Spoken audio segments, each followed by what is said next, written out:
Okay guys, we're just making some final tests here so the stream can run smooth.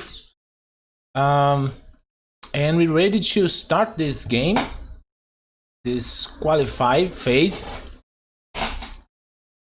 And how are you guys today? Ready for some action? First game is going to be... foreseen your coming.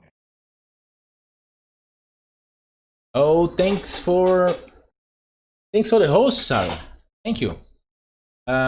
First game is going to be Warlock versus Zeus. And let's see with players here. The first map is going to be a random map from the ladder. Okay.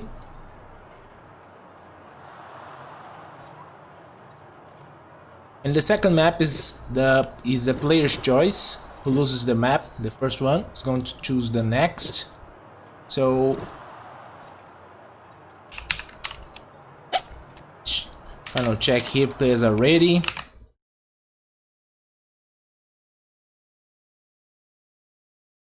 No, not on boats today, guys. Just waiting for the green light from players here and we be ready to go.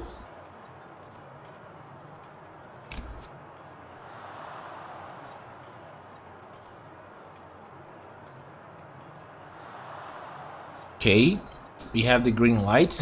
Start the game. We already made a connection test, so we don't need to worry about those problems. And we're live, and the map is going to be watering pool. We have a classic match here between Greeks and Egyptians. In the bottom of the map we have Warlock controlling the Egyptians, and in the top of the map we have Poseidon controlling the Greeks. Both players, I believe they're fine with hunts, double hunts for Warlock. Oh, I'm sorry. Thank you, Steve. Thank you very much.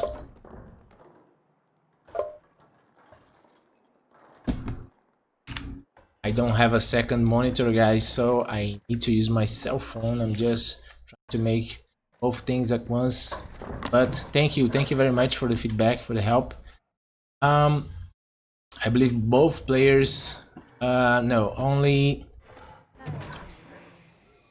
Poseidon is going to a macro opening here. But Warlock is trying to make some action, so he's opening with a barracks. And maybe he's expecting some spearmen from Poseidon, I don't know. Let's check. He did some scouting here. Yes, he didn't any scout, so he's just guessing. Poseidon is going to make some spearmen to annoy him. But his barracks is a little late, so let's see. He's rallying. Okay, he's rallying. Other side of the map. So yeah, he's going to be the aggressive. The early stages of the game.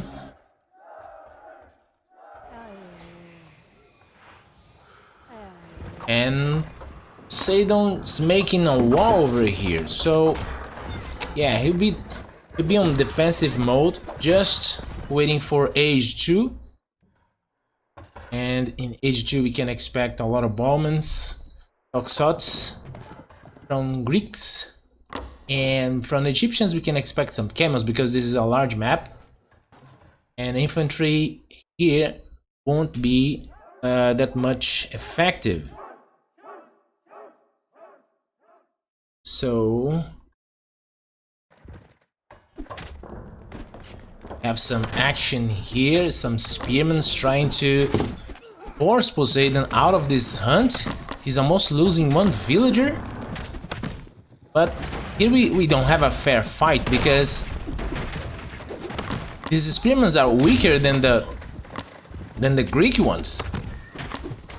And they're taking this long route until reach this point. So Ahura Master, this is not a fight they should take right now. Oh, welcome Novichok. Welcome, man. Hope you enjoyed the game, enjoyed the stream. So yeah, that wasn't a good choice, but he's making more of these spearmen. They're cheap, they train faster. And maybe in numbers, at least in this phase of the game, he can make something happening here. But let's see, Poseidon already with a good number of spearmen here. He have the advantage of his barracks really close to this fight, so let's see. Okay, Warlock not sending any more spearmen, but yeah, he did. He actually expelled Poseidon from this hunt. Poseidon already safe with this hunt. And with a bigger number of spearmen, so now it's gonna maybe complicated for Warlock to defend here. He's aging. Let's take a look here. Yeah, he's almost finishing to reach age 2, but here comes Poseidon with more spearmen, and let's hope he have enough to make some aximens to defend against these guys. But here's a good move. Here is a good move because Poseidon doesn't have any units here to defend this hunt, neither these wood lines. So let's see who can make more damage in this situation.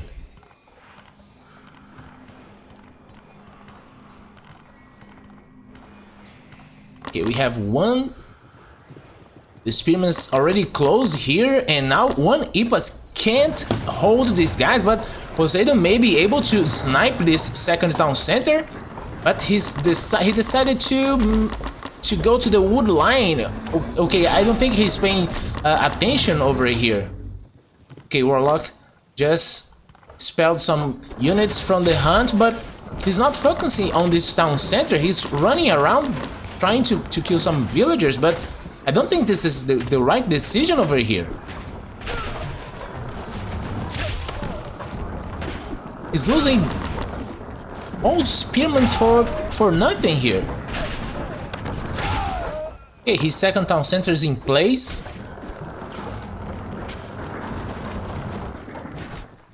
And lost all spearmen for, I think, just one villager.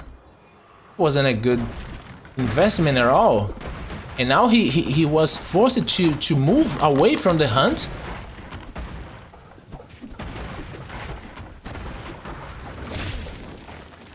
And Warlock now, since he already have his town center first, he will be able to make more villagers.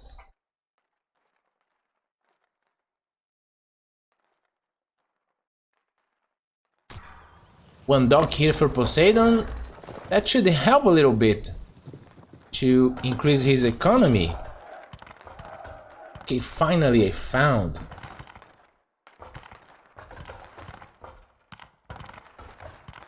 Okay, now I can see the chat, guys. I'm sorry, I was trying to cast, not make you miss these moments, and at the same time trying to look for the stream here.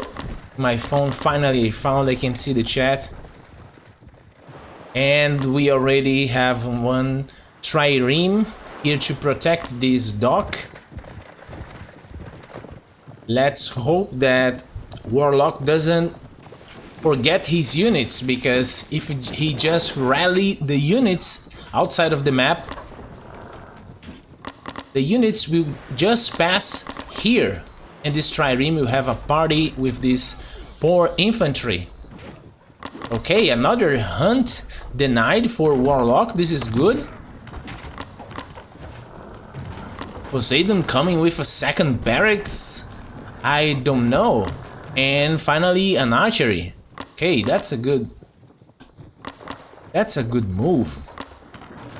And Warlock coming with one stable. Yeah, he need camels in this map. Controlling units very well. Avoiding this spot over here.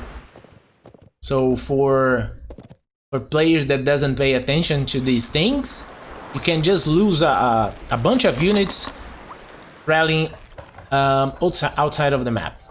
In the other side of the map, I'm sorry. Okay, players now decided to chill a little bit. Have Warlock here trying to attack in 2 locations at the same time. Okay, he's trying to deny this hunt once again, but some IPAs there to defend, but these IPAs can't come here to help right now, and maybe he'll be able to make some damage here, but Poseidon reacts in a good time. Doesn't lose a single villager, and Warlock maybe is going to lose all these infantry without killing a single unit. But as I used to say, this is kind of a victory because Warlock made Poseidon not collect wood for a certain amount of time, so this is a good thing to do.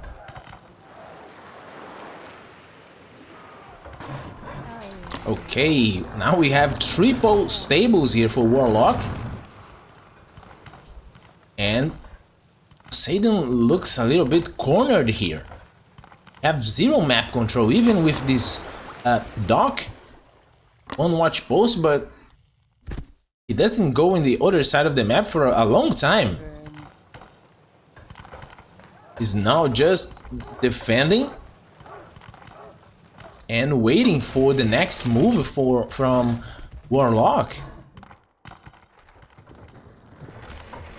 Spearman champion for Poseidon.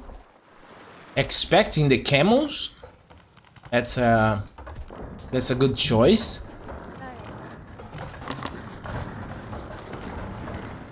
Okay, we have more camels coming here, but there is nothing anymore in this hunt. Only 1 bowman can't make any difference here, but camels are still in low numbers. And here's the trireme protecting these little boats, just like a mother duck protecting the pups. Okay, players focusing on economy. We can see a lot of villagers being produced, and Warlock is reaching age 3, guys. And Camel Champions is going to be a nightmare for Poseidon here.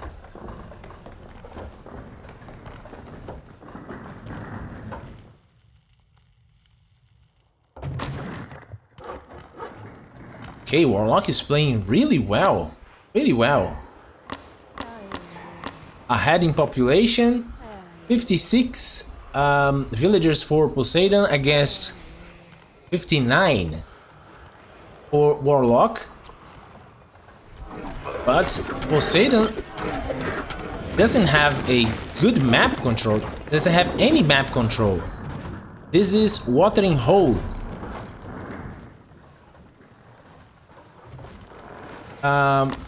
Poseidon already with melee upgrade for... Yes, melee upgrade. And Poseidon doesn't have any upgrades for infantry yet. And now with this attack here... Okay, I think that he should focus on villagers, but maybe keeping the numbers lower from Poseidon's army is a good thing to do. Okay, third town center for Poseidon, so as for Warlock. And we have now Chariot Archers. Yeah, I'm surprised as well. Warlock is playing really well right here. I think that Poseidon is shy. Knows that there is a lot of people watching. But he comes with Celts champion. We have more camels here. Okay, he decided to ignore. Oh, okay, nice. Denying vision. This is good.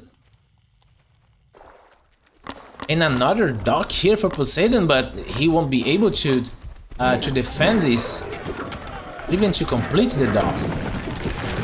Warlock is controlling the map really well. What we have Prodromos here, but without upgrades, they can stand a chance against these camels. Camels already with 3 upgrades.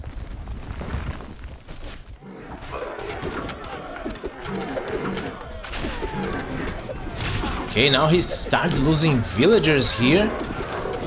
He's lowing in units. Okay, 1 villager survives.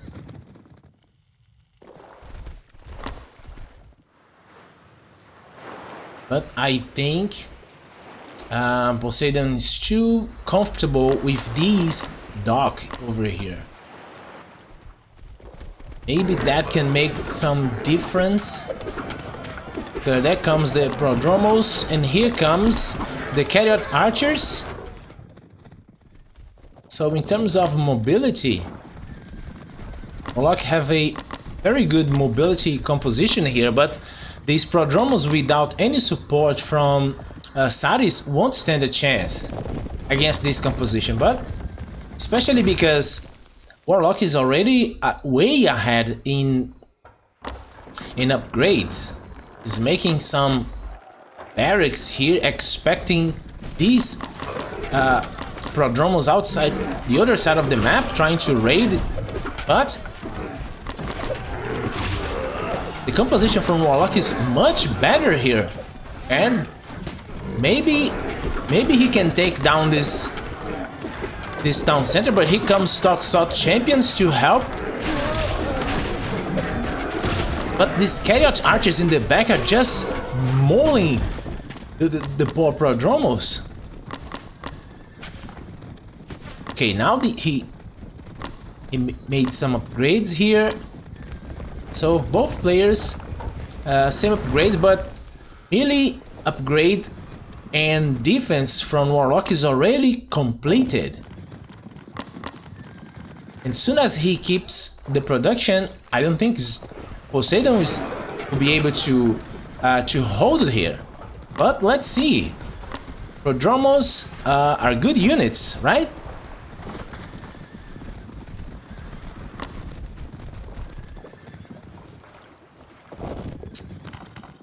I don't know about you guys, but I think Poseidon is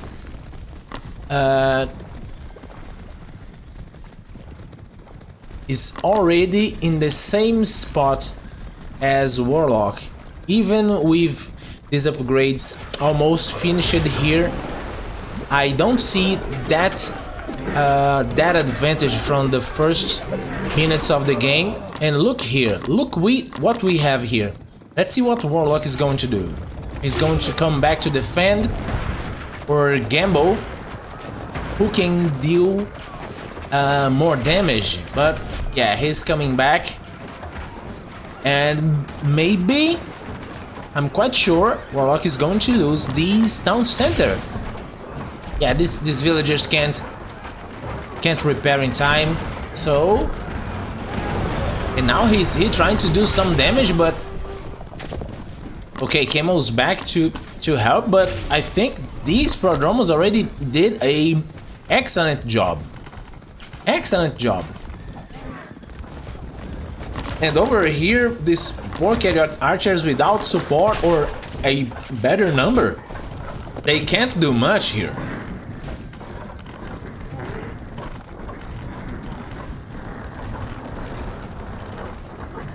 Warlock trying to control more map here with fortresses, but okay, this is a good thing, because these Chariot Archers here are free damage, and here comes a huge fight. Okay, this fight is not good for Warlock. He should just back with his units. He is down on supply as well. 96 villagers against 75 villagers. So these Chariot Archers end up doing a lot of damage there. Not expecting that much. Okay, yeah, they won't coming home. You can see they're almost even in population, but the units from Warlock isn't already in the battlefield here. So at this moment, Poseidon has the advantage here. Okay, this is a good fortress. This is really a good fortress. Now I think we're about to see a good fight here, and Poseidon already age 4 and comes with Prodromos champion. And I don't think Warlock will be able to hold this. He needs to reach age 4 ASAP. Okay, Siege Workshops, he's researching age 4. Okay, we have some engagement here, but Poseidon is just ignoring his units and going to the base. Now he's forcing Warlock to choose what he's going to do. He decided to brought these few camels to defend against a lot of these Prodromos, and they have no chance. They even in upgrade, but Poseidon is just focusing this town center, and he will be taking this town center too.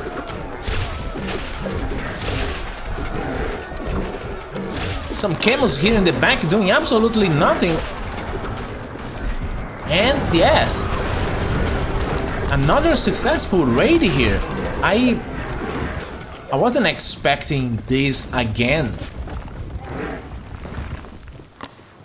Where are the...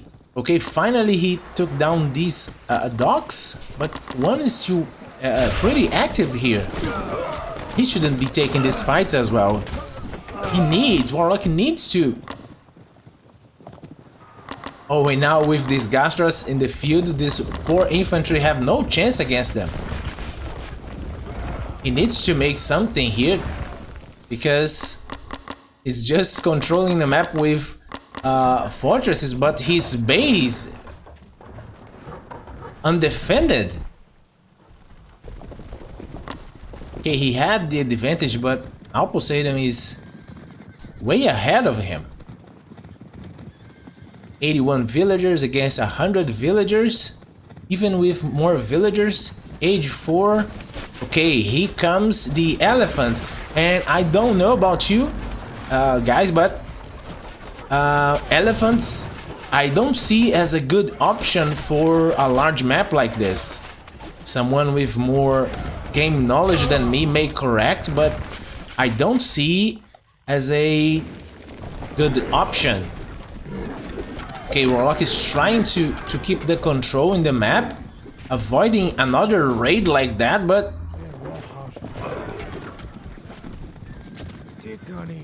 Poseidon only have these few units over here. Where are his units? Okay, this siege workshop has no chance. Okay, now no walls, so Warlock has a chance to do something here. Let's hope he can use these camels in Poseidon's base in a way that he can do as much damage, because Poseidon is already even in upgrades. And with, I believe, enough Prodromos to defend here, and Prodromos champion against Camel champions. Let's see who's going to win this weird fight. Yes, Prodromos just destroying these poor camels. But I think that he had an advantage. Yes. Okay, we have catapults here. Catapults against Gastropedes. What he's doing? Oh, and there comes the Prodromos to clean this mess. I think we're watching a PvA match, guys. Elephants, catapults. This fortress is going down. I think the fortress is going down. And more prodromos coming, more Gastarpedes coming. This prodromos destroy buildings so fast, so fast. 2 siege here's. Okay, finally he was able to make some siege workshops out there. And there comes prodromos again. Just focus on buildings.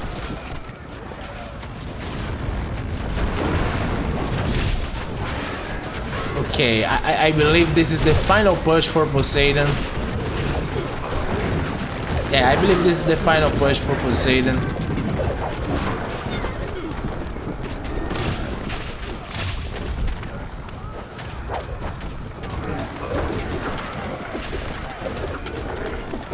And at this moment, making elephants, I don't think he have a chance. Okay, these camels cleared here. Now he's about to discover these. Already even in upgrades with prodromos, but here comes the comeback. Okay, where are the prodromos? Lost all of them. Yeah, the elephants are doing a good job tanking the damage here.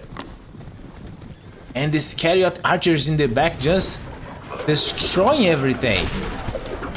Okay, I thought that the game would end right there with a push, but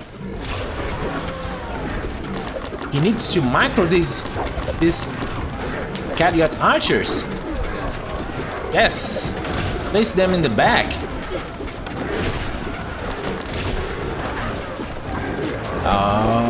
What is the reinforcements? Okay, there comes the reinforcements, but okay, we don't have yet, but now we have some walls here. This is good. Finally, he's raiding again with these camels. He shouldn't stop raiding because there's no walls here for Poseidon. And let's see what he's going to focus here. Going to focus on units, on buildings. Okay, he decided to focus on units. Let's see what Zeus Poseidon is going to do. He have enough army here to defend against these prodromos, I guess. And he's not controlling units. Oh man, this is a massacre. Look at these. This is a massacre.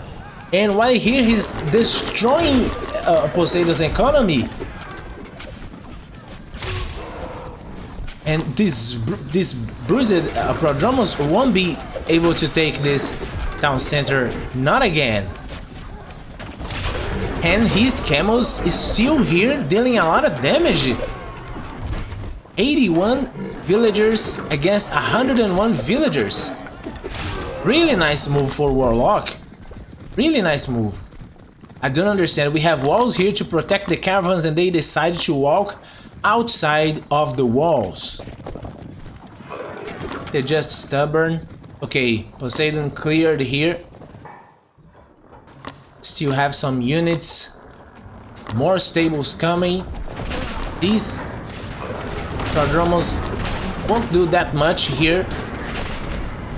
Players are almost even in supply.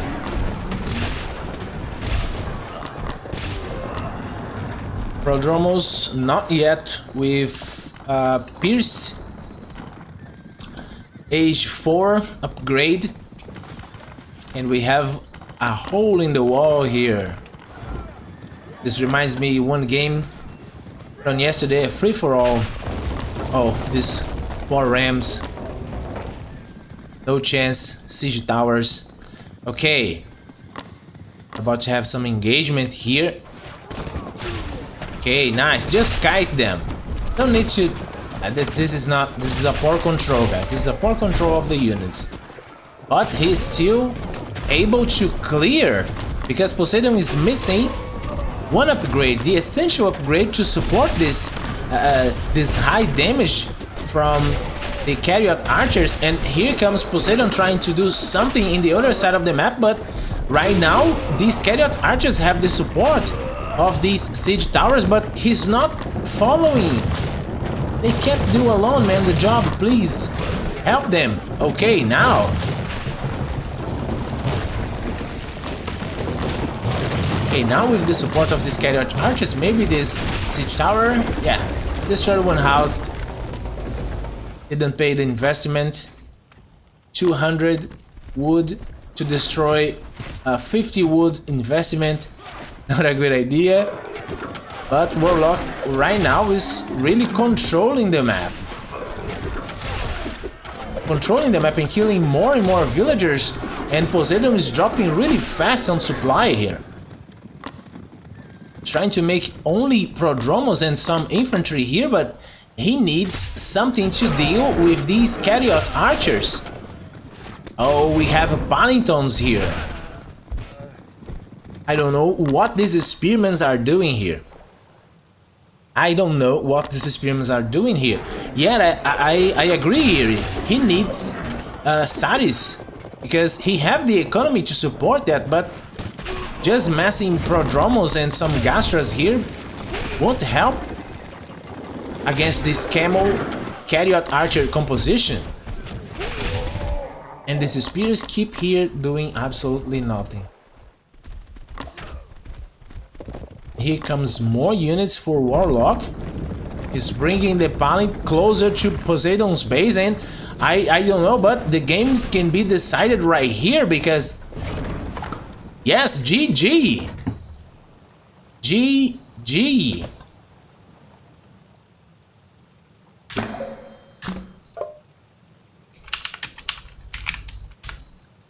Warlock finally closed the game.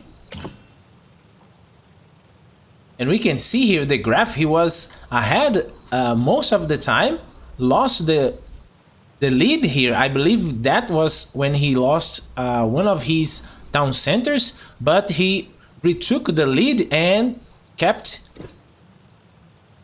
until the very end.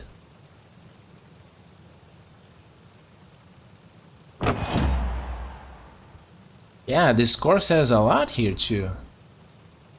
He collected less resources. Yeah, and after this loss, look at these Greeks with 2 more technologies,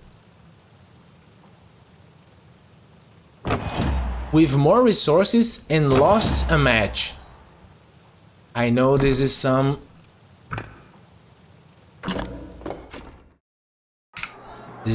food for people that like to say Greeks are weak. Let me see here with players. We're going to do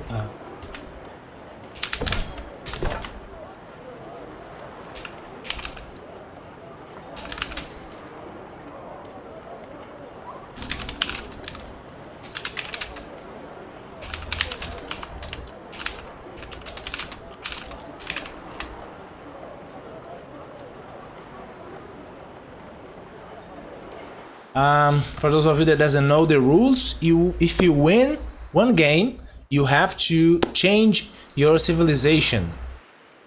So I'm just waiting here for Warlock, the winner of this match.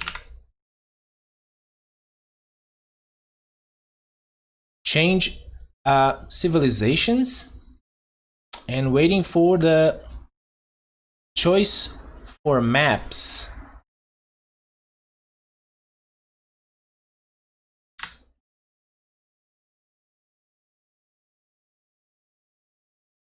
Okay, and while we're here, I have something for you guys that you may like. Let's remember here one specific moment of the game. Almost again. Just focus. We have some fight here. And Poseidon was trying to push here. I believe this is the final push for Poseidon. And defending this fortress with just few units. Yeah, I believe this is the final push for Poseidon. I thought that this push could kill the game, but Warlock decided to support here and didn't lose the game. Really nice. Almost again. Really, really nice. Okay, the next map is going to be Treasure Island. And I believe Poseidon is going to change civilizations too.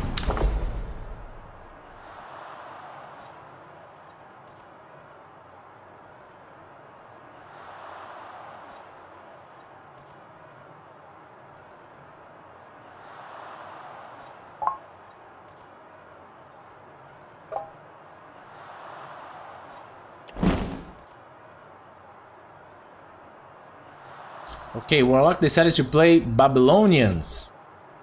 Here comes the Lancers. This is what I believe we can expect from Babylonians.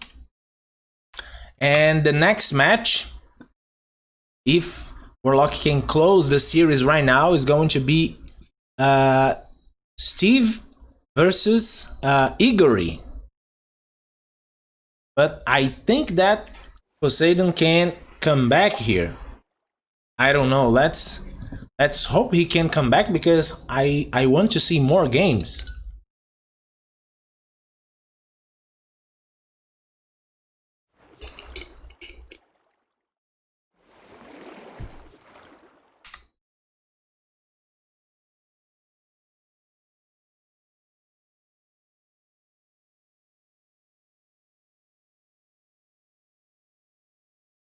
Yeah, I don't know who did these overlays, but they are really awesome.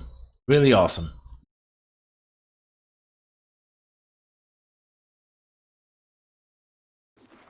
Okay, Poseidon decided to play as Celts, and the map is going to be Treasure Island.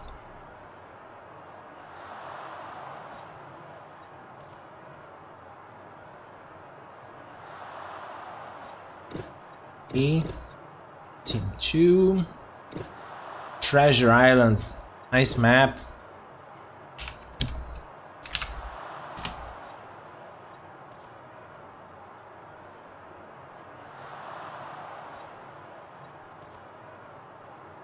Just waiting for the green light here from players so we can start the second match.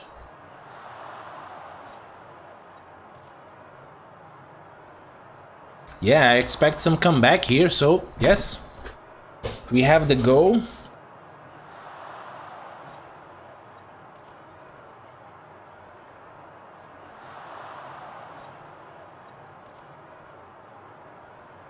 It is accepted.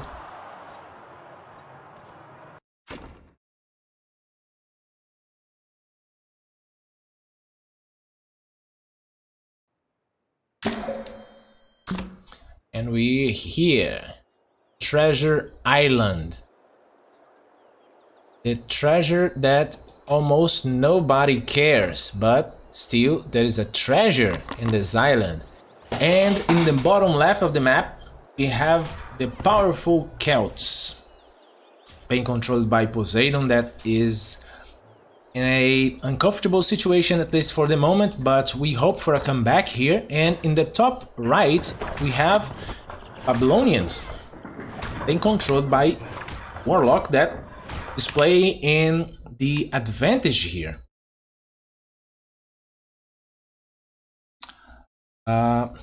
Just change here.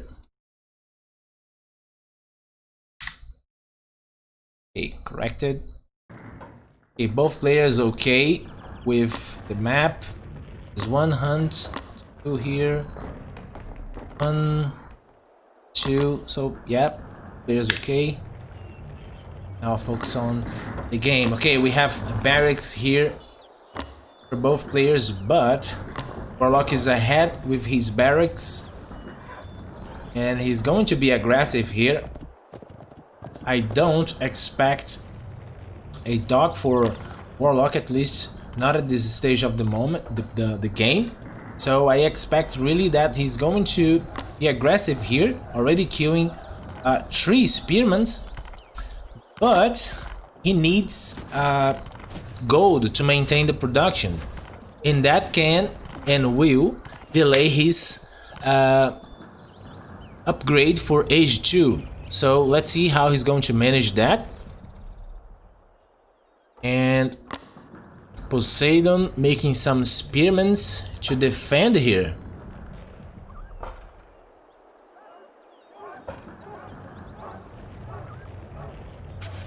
Yeah, Poseidon changed the civilizations because he wanted to change, but you're not forced to do that according to the rules. Only the winner have to change civilizations.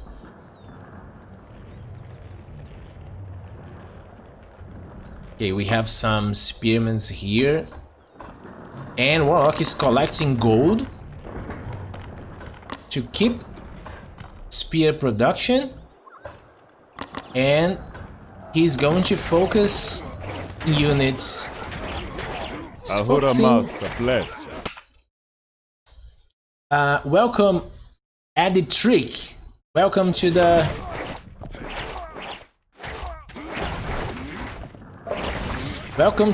Project Celeste, man. Hope you enjoy the games. Hope you enjoy Age of Empires Online as well. And we have Warlock here, destroying these poor spearmen that even with more DPS, they are weak, only 150 HP, so Warlock is making a lot of pressure here, already sent the villagers to home. And now Zeus is in a bad situation here. He's in a bad situation because his food income, now he will have to collect from berries, because Warlock doesn't stop making spearmen. He's collecting gold here to maintain the production of spearmen, and he will keep the pressure here. No storehouse for Poseidon here, and guys, I was expecting a comeback here, but I don't know. I don't know.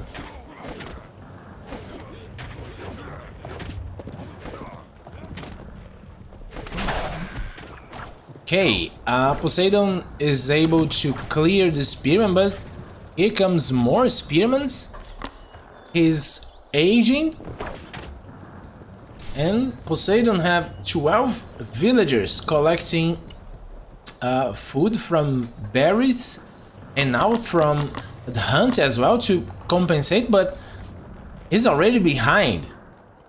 And had to make all of these spearmen that in Age 2, even against lancers, they won't be that much useful, but let's see how Warlock can defend it, because these spearmen under TC fire, they can do much, but if you don't pay attention in the wood line, they can do a lot of damage. So let's see, Warlock now has to take advantage of the advantage that he has in this match. Already 1-0 and clearly ahead in this game. Okay, Poseidon is looking for some opening here so he can, but there is no opening here because these oak cards isn't a simple storehouse. They have wheels. So okay, now one dock here for Warlock, the first garden, and Poseidon is looking desperately here for a window to make some damage, and this is good for him because while he is here trying to make something in Warlock's base, he keeps Warlock in a defensive position. So this is good for him. He already have one dock here, one fishing boat. And here comes the spearmen. Okay, what these spearmen can do here? Okay, second town center. But he's heading in another direction.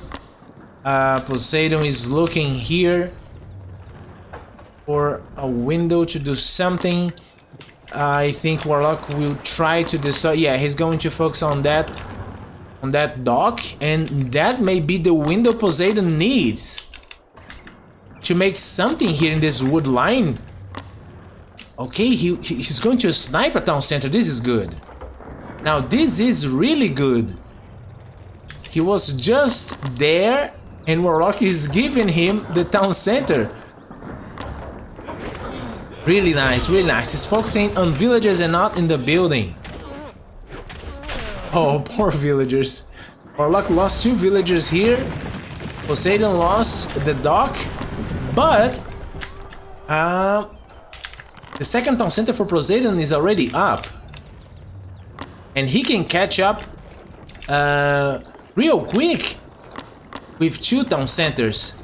But, oh man, he's going to snipe this again. Wait, he's not paying attention. Wait, he saw that, but... Okay, he's now coming back. Okay, now he have to focus villagers again. Is this number enough to snipe this down center? Okay, 3 more coming. Yes, it's really completely enough and deny it again. I think Eerie told him one thing or two after the last tournament. And now they're going to snipe this garden. And the advantage Warlock had in the game is already gone. Look at this supply. 32 villagers for Warlock against 33 for Poseidon. And Warlock is back in the game. Back in the game, and I could say that with only these barracks, Warlock can't make any units able to deal with this infantry from Celts. And Warlock already with an archery range here, 1 barracks, enough. Okay, Warlock is trying desperately making 2 archery ranges here with a lot of villagers. Yeah, 1 was denied. He's just losing villagers. I think that he's going to tap out here, guys. This is too much damage to recover, even though he have 1, 2 docks. Yeah, GG. GG.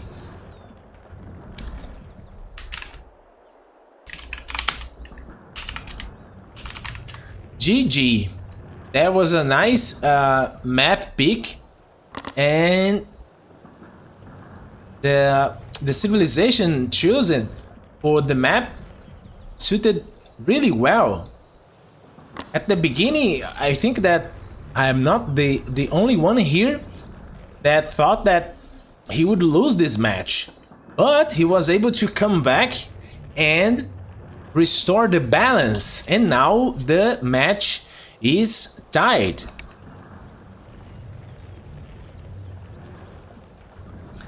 Okay,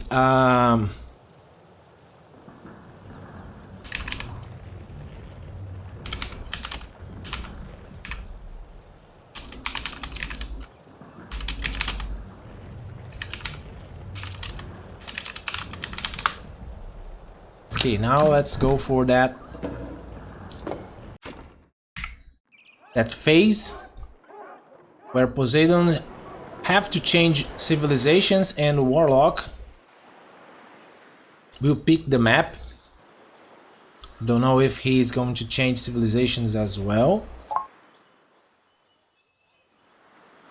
Okay.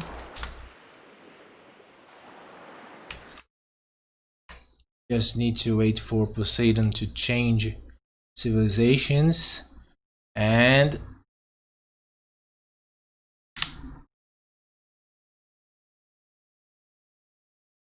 okay, he went for changing civilizations, and the series is tied.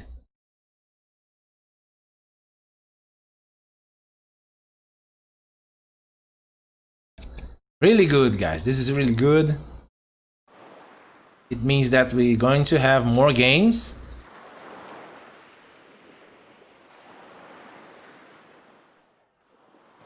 Let's just see what is going to be his choice for civilization.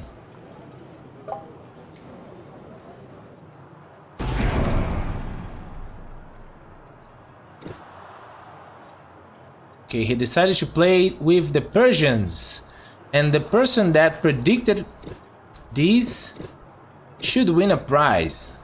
The map is going to be equal footing. So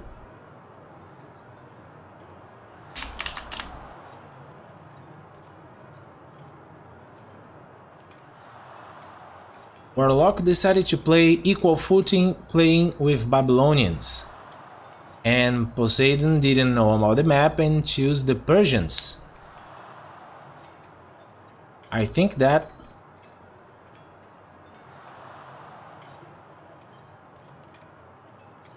Warlock have some advantage on age 1. Spearmen are stronger, even not cheap compared to Sparabaras, but they're stronger.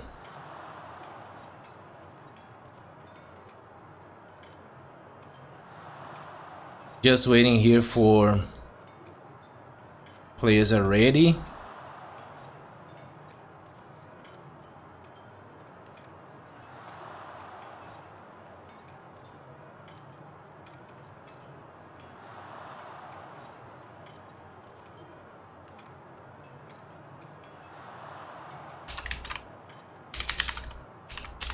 Here's Warlock, what he's doing.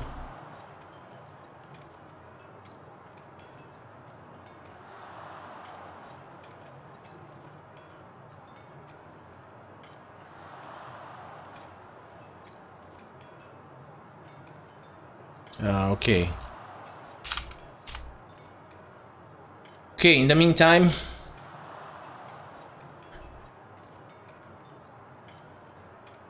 Warlock asked for 1 minute here. Meantime, Ahura Master bless you.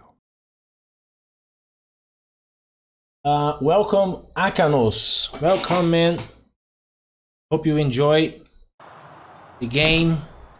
Are enjoying the games here, the streaming. Glory to the Empire. Oh, Verhoover. Verhoover. Oh, man. Thanks for subscribing.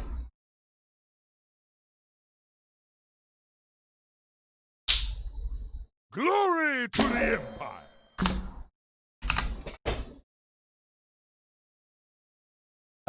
Requiem one subscribed as well. Thank you, man, for subscribing, for supporting Celeste Project. Oh, I did this? Okay, I did. Yes, thanks to me. Thank you, Steve. Thank you very much, man. Glory to the Empire. Grandi Iowa just subscribed as well. Okay, this is nice. We have here Persians versus. Glory to the Empire. I'm trying to. Chandler just subscribed as well. Thank you very much, man. To do this, what is that? Here.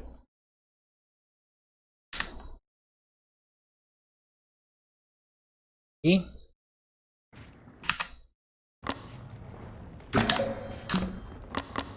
Persians in the bottom of the map with already a barracks here because I know Poseidon expects some aggression here from Warlock, but so far he's just training the spearmen. See, he's already rallying the spearmen to the other side of the map, I believe.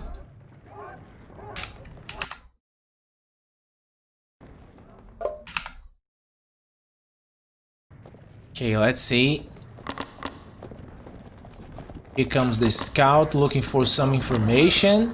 He knows that he's making some Sparabaras, so I think that he's going to bank some spearmen before he attacks.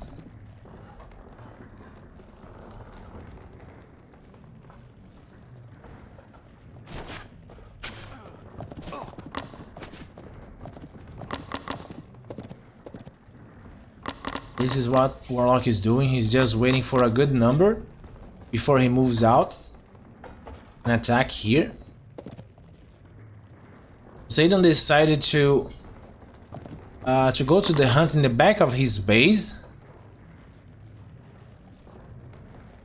Warlock just noticed that right now, and he's coming right here. Poseidon keeps making Sparabaras to defend here, and already with not with aid tent yet. We expect that he research aid tent to help this against this aggression because Warlock keeps making spearmans. He's collecting gold, so he will keep the production here. So yeah, Poseidon decided to bring back his villagers, abandoning this hunt, and Warlock already did a good job.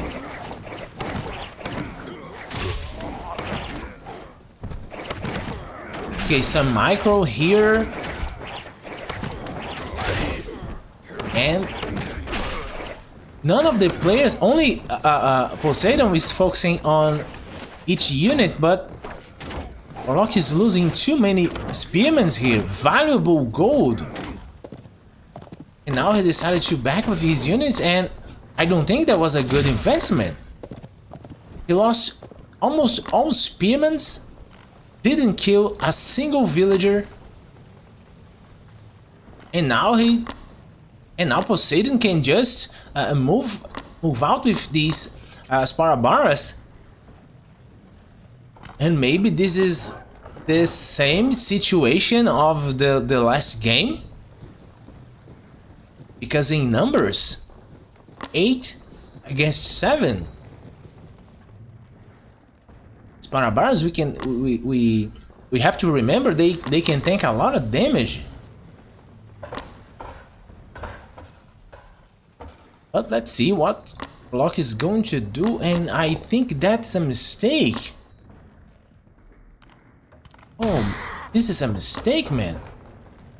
Let's see what Poseidon is going to do here, because these spearmen, I don't think they're going to do much here. Okay, he can snipe these barracks. That would be good. But okay, there's no way he can deny. Okay, age 2. This is a good thing, but maybe he can take one villager. But he won't snipe that barracks. Okay, one stable here, but this stable is a mistake. This stable is going to be sniped. Yeah, this stable is going to be sniped. Oh, chance. Yeah, these spearmen did nothing here. And guys, I think that Poseidon is going to qualify here. I think he's going to qualify. Warlock is not making any spearmen to defend against these guys. He's bringing back these already bruised spearmen, and he's not training any unit here. Look at that production tab.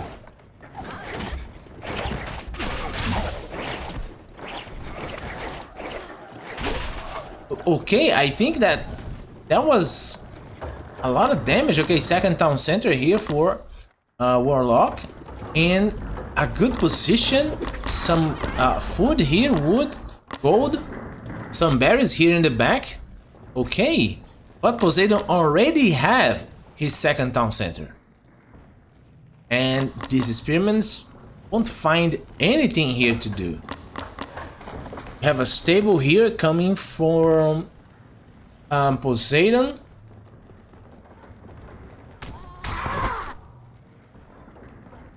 Warlock doesn't have resources to make. He's not collecting wood, and that attack. But he really back in the game.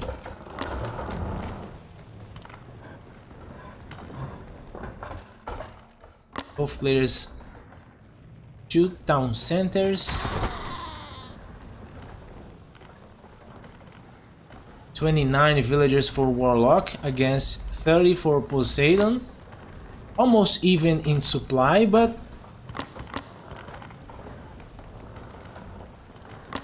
comes an archery from Poseidon, and no, Warlock already have the resources. Okay, now we have the resources and the stable is coming.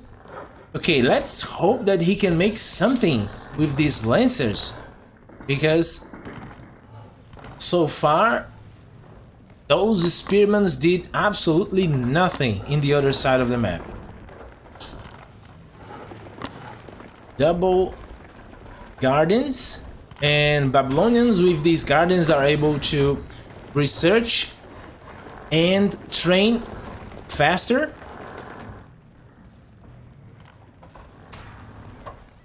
Oh, and they have a small trickle of food per second. So this is good. Second stable here. And here comes a lot of spearmen with some Sparabaras from Poseidon. And catching these spearmen here is even huge because look at this. 12 HP, only 3. And Poseidon already have some cavalry in the field. Warlock making some lancers, but these lancers won't help much against these 8 spearmen, and I think that this is it. He will keep rallying units here. Warlock doesn't have enough units to defend. He's desperately making another stable here, but this is it's too late, I think. Poseidon units in Warlock's base destroyed already one guard, and the second is down too. Okay, he was able to make the stable, but one barracks here, but this town center fire can help, man. And now with the aid of these bombers, what he's going to do? I think that's GG. This is GG, man. And Poseidon, after losing that game, that weird game, I should say, he now manages to come back here and showing that he's a strong opponent, guys. Okay. Lancers cleared the field here, but at what cost? He needs to move out with his units right now if he wants to do something in this match. Warlock age 3, both players age 3, 37 villagers, 39 now for Warlock, against 52 villagers for Poseidon. So he needs to do some really critical damage here if he wants to keep in this game and with hopes for progressing in this competition. I don't know, he already with pharmacology he can regen some HP, but he needs to move, he needs to make something, because staying here only helps Poseidon to grow faster in the other side of the map. He's already transitioning here for farms. So yeah, here comes the Lancers, and here we have some Azabaras. Let's see who can deal more damage faster here, because all these villages, he shouldn't lose any more villagers here. 1 villager, 2, oh, 3 villagers. Who's the Oak's card? 4 villagers. And here we have the Lancers trying to do something, but okay, 1 villager, 2, 3, 4, only 3 villagers, but with age 10 they can survive longer here. Age 10 and Loom. Okay, these Lancers did some damage here, but I don't think is enough. I don't think is enough. 1 archery, 4 archeries at once here for Warlock. And Poseidon now is losing some villagers here. Let's check out 61 villagers against 46, still in a large advantage. This attack here can be huge. This Lancer's trying to make something. Now he's just coming back to help here at home, but okay, Warlock moved his units out here to keep collecting wood, but these archeries won't see the light of the day, I think. He's bringing back these Lancers to help here, but I don't know. Let's see if he can clear this. We have some spearmen no lancers in production here because he doesn't have economy to support that.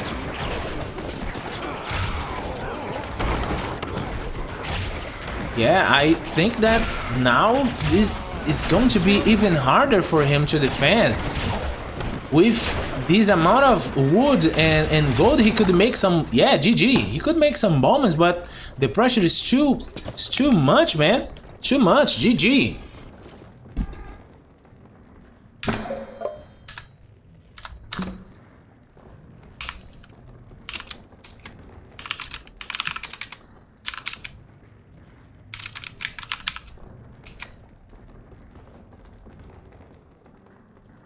Yeah, let's take a quick look here. The graph. Yeah, Warlock was ahead, but lost the advantage.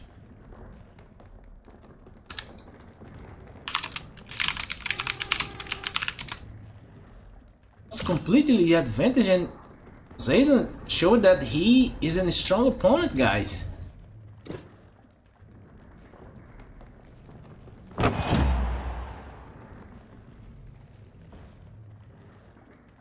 Huge difference here in the final score.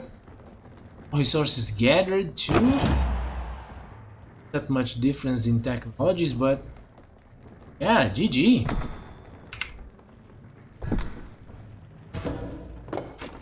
Okay, the next game is going to be Steve versus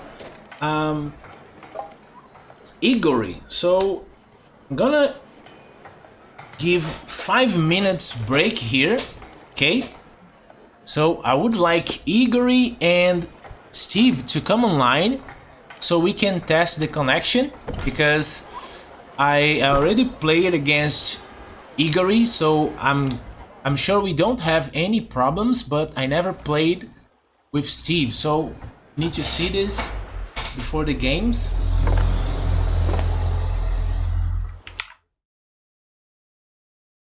And Poseidon closes the series with 2-1. He's moving ahead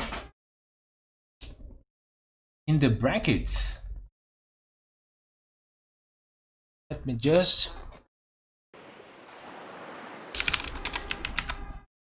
let me see something here. Accept. Okay, while I'm testing the connection here with Igory, Steve.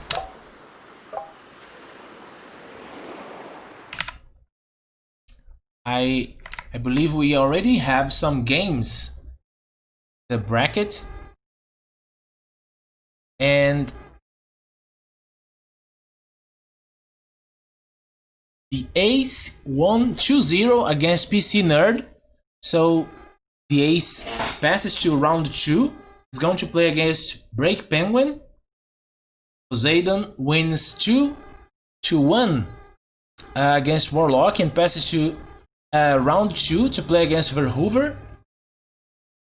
And right now, in about 5 minutes, we're going to see Steve against Igory and see who's going to pass to round to semifinals.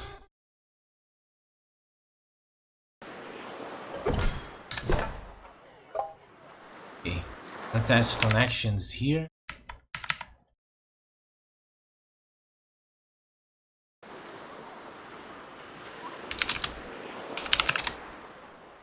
Let's make this test.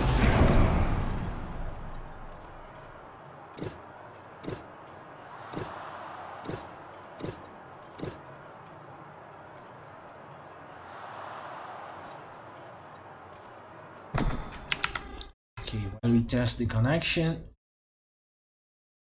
let me make some changes here so you guys can follow.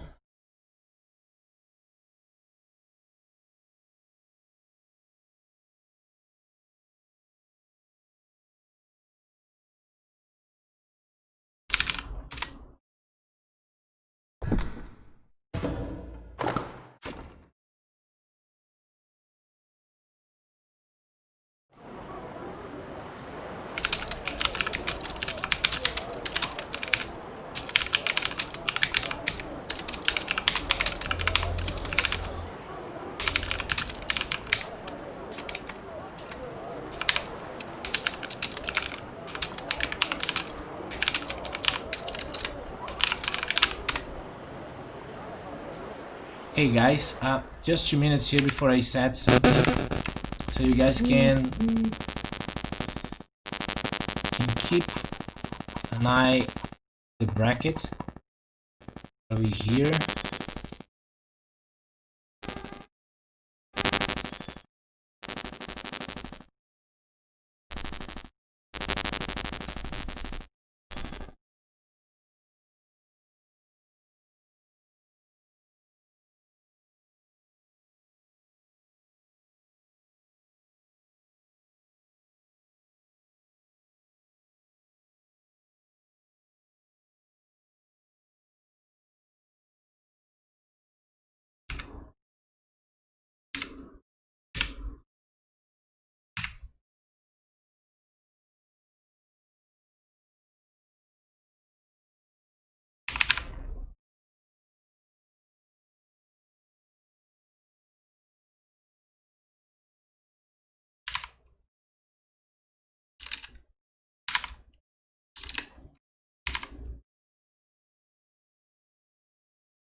Okay, now the bracket is updated and the game will be cast as the second series.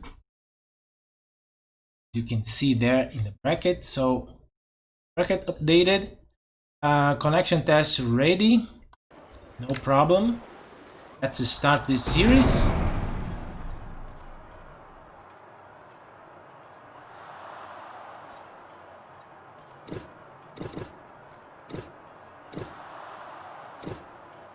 Just change here the names of the players because this is a new series.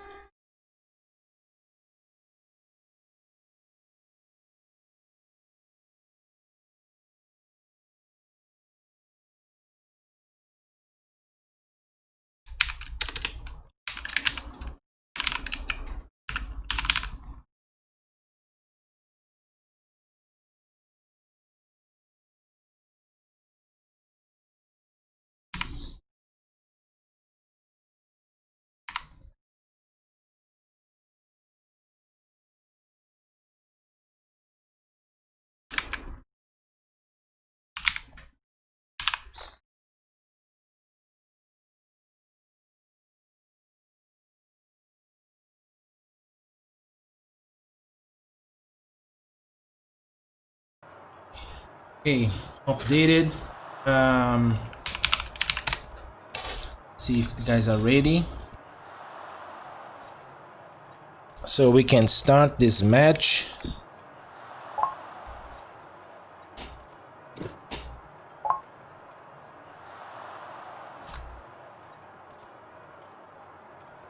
Okay, players decided to start with different civilizations.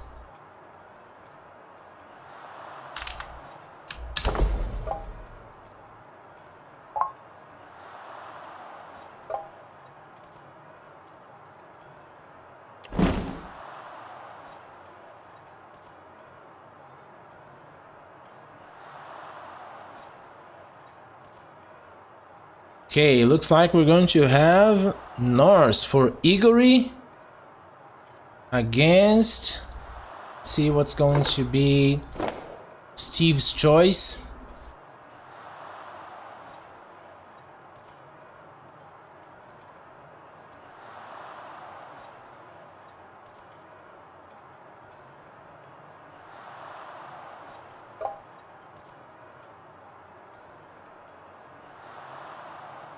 Okay, Steve's choice also is for Norse, so we're going to have a mirror match here.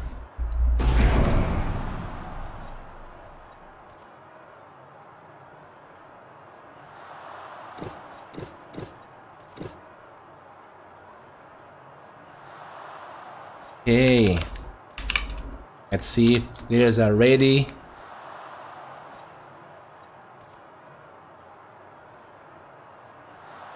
Okay, let's go. Let's start the second match of the day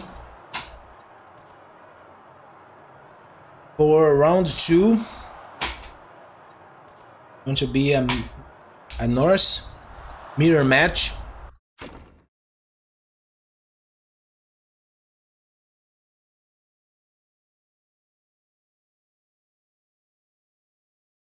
I am Prestige against Igory.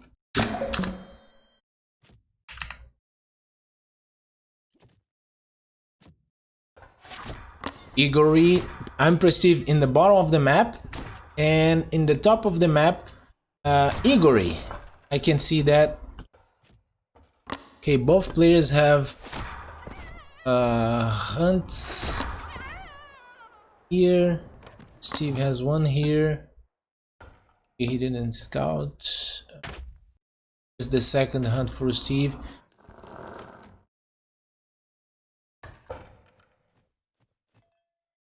This hunt is too far. I don't think that counts. Let's wait, I don't think that he scouted at this area here. Here.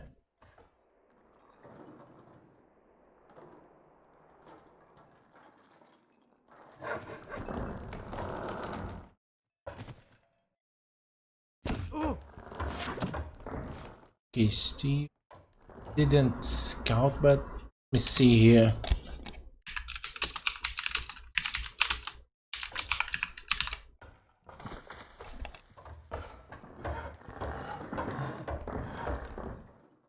This hunt is a bit far.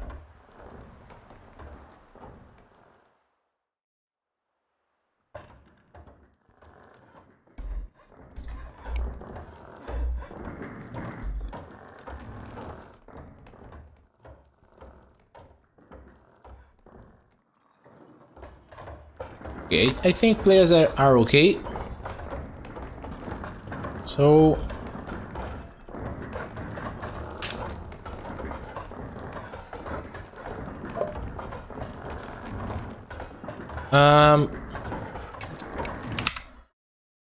can you guys hear now?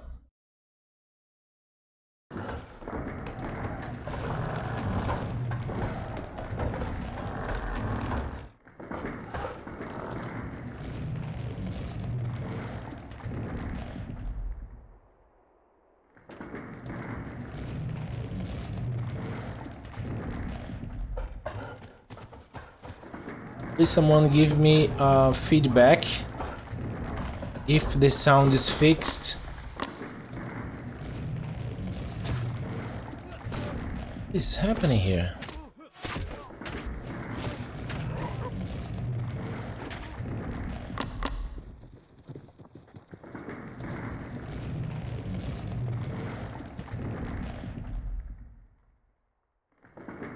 Oh, you mean you can hear the game sounds, but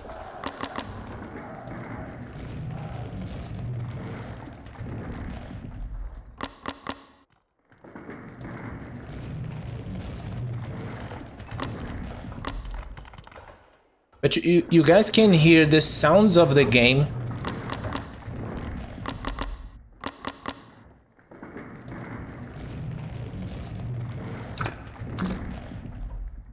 Oh, okay, that's good.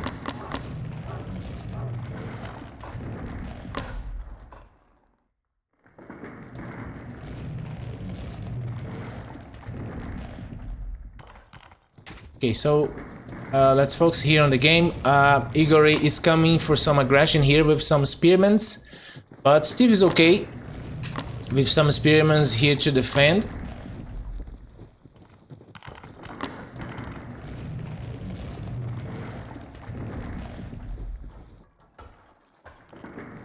Igory already collecting some stones here. Believe he will be ready to build his second town center as soon as he reaches age 2. Steve is collecting here, but he's already age 2, so here comes the throwing axemans.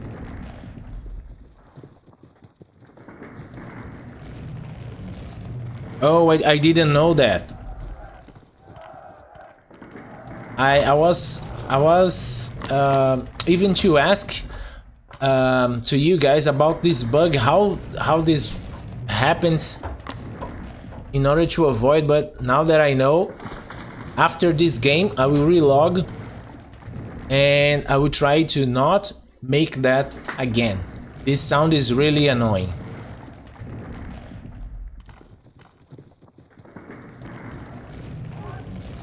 Oh, for sure.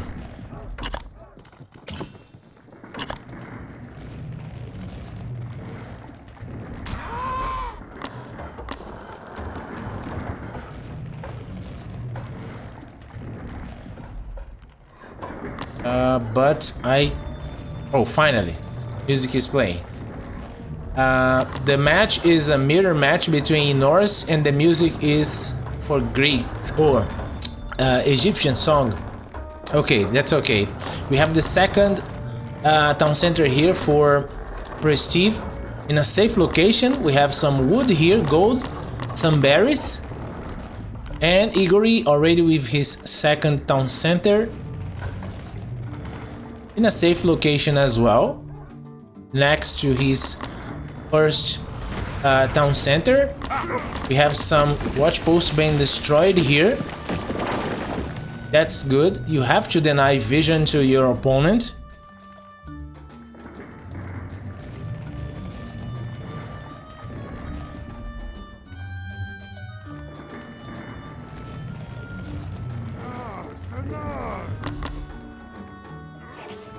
And now Igory here trying to deny this watch post for Steve.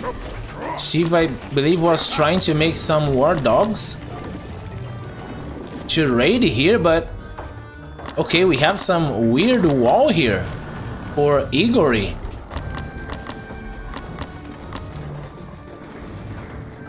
Oh, this music is so relaxing. Okay, the only aspect of music in Age of Empires is that I dislike a little bit is the song that is played when you start a battle. That song I find really annoying. If we had the option to disable that song. Okay, we have some walls here to protect the houses. And this looks like really a small village in the north. Hey, this is good. I like it. Some walls here for Steve. And this is a different match. Both players, I think, are afraid to do something. So I see these walls just like a sign of players being really careful. And we have some engagement here, some raiders already in the field. Steve looks like have more map control with these war dogs here, and these units here are being cleared up.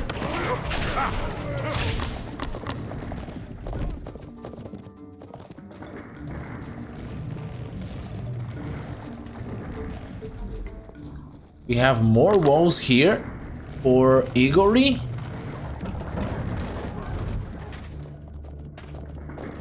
And here comes some war dogs and raiders. And let's go, Steve. Let's see what Steve's going to do here with these. Okay, he's just going with raiders, not attacking with these dogs. This is the first time I see people doing this to protect houses, because we have to remember Norse houses cost 100 wood and can provide 10 slots in population, so protect them is a good measurement. Edger. Okay, but Igory already with a good number here of throwing aximents. And Steve is just chilling outside of the map, the other side of the map.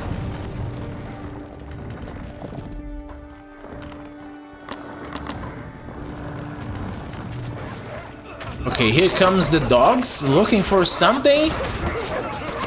They can find some villagers here. Poor villagers without support. These only 3 throwing axemen have no chance to defend these villagers, and he end up losing 1 villager there.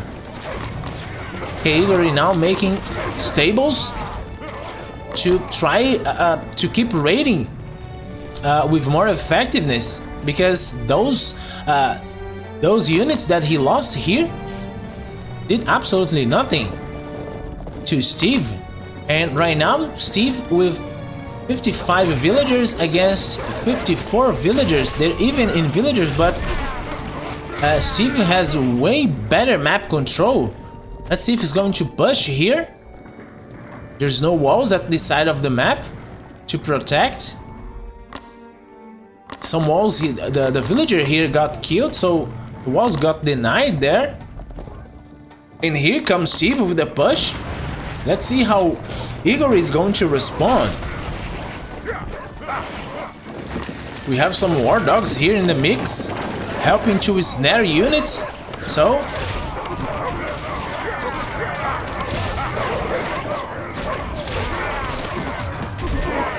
okay, Steve have the advantage here because we have some spearmen here in the front line taking down these poor raiders, and Steve got the advantage here, but I think it is overextending here right now, because now he is on top of Igor production. And okay, more spearmen and war dogs coming here, but oh, he's strong. He already have the first upgrade for melee DPS, and here comes the towers. What is a game of Norse without towers? Okay, let's see if he's going, if he's able to make these towers, because this is going to be huge here against Igor. He already made some defensive towers here, but I don't know, these towers are too close to these villagers. So he can put a lot of pressure here against Igor, and okay, he keeps rallying units, and I don't know. We have some villagers here running, but I think the pressure will be enough to, I don't know, maybe take the game right here. Oh man, I wasn't expecting such an aggression from Steve, guys.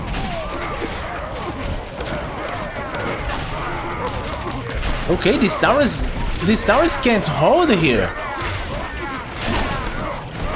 Look at these villagers here, all exposed.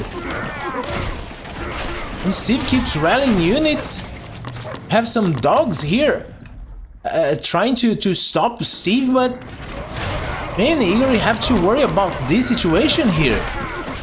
He already lost one stable, is about to lose the second stable, and here comes another tower with the wood line, and these berries exposing the villagers there. So I don't know. Both players is still age 2, but okay, that was a good move from Igor denying this tower, but now these villagers are exposed here. What are you going to do, man? Look at this, the amount of resources Igor are collecting. 15 villagers trying to collect food, but okay, Steve gives a little time for Igor to breathe here, but he's already here collecting, and Igor is killing some villagers, doing some damage here. Some walls here for Steve in a market line already prepared. Okay. And here comes more units for Igor, and now I think that he can take down these two towers. Yeah, he's going to take down those towers. We have some villagers here. I don't know, these villagers are too aggressive here.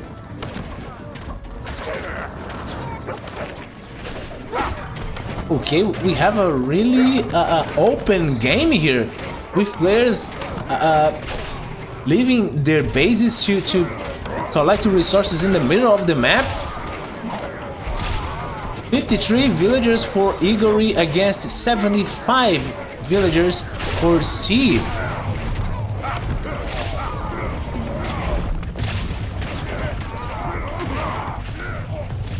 Oh hey, we have a huge engagement here for more units for Igory and more towers for Steve. I don't think Steve can reach here. This choke point, this throwing axemen have complete advantage, and Steve is trying to contain his opponent with walls. Whoa.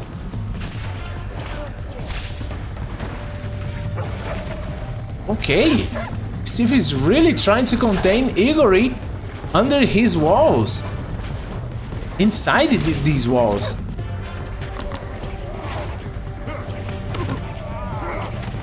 Okay, let's see if he's going to be successful with that. Steve already researching age 3. Market still not working. Oh, still already working. We have one caravan there. And now he's making a second layer of walls. Guys, I never saw something like that. Oh, thanks for reminding me that. Where's the score? Okay.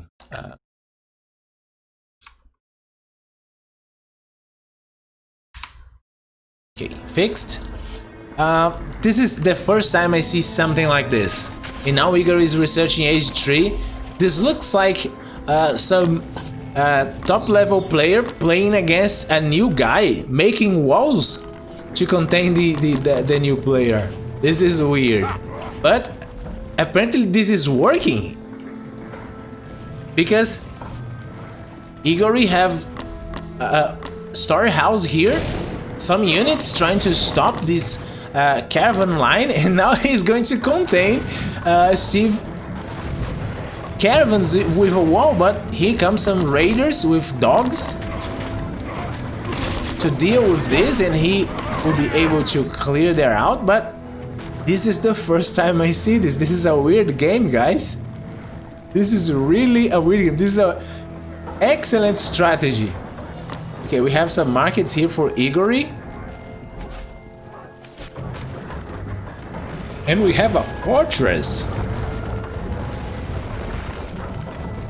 Oh, I never saw something like this. It's the first time I see gameplay like this for a Norse player. Norse military units can build barracks, archery, stables, walls, watch posts, guard towers and fortress. So you don't need to hurt your economy in order to do things like this. So if you don't play Norse, don't go to ladder, okay, with your Greek, Egyptians to make this because your opponent with all the villagers, you're just growing in economy and you're gonna lose the match. Okay, we have some unexpected lag here, but let's see what Igor is going to do here, because this market line for Steve is giving 135 gold per trip. So I think Igor is going to starve without gold here. Both players age 3. Steve with both upgrades, and Igory just with melee upgrade and Pierce and melee upgrade. But these bombers here without upgrade can't help much against this huge number of infantry here for Steve, and I don't know. Let's hear, because Igory right now doesn't have anyone collecting gold, only 5 gold. I think that this is the moment the game is going to end, guys. The containment here was too strong.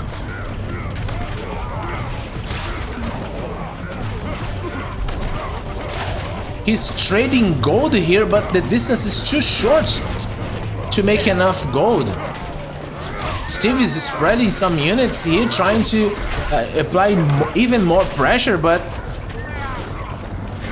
okay, and here comes a really aggressive fortress.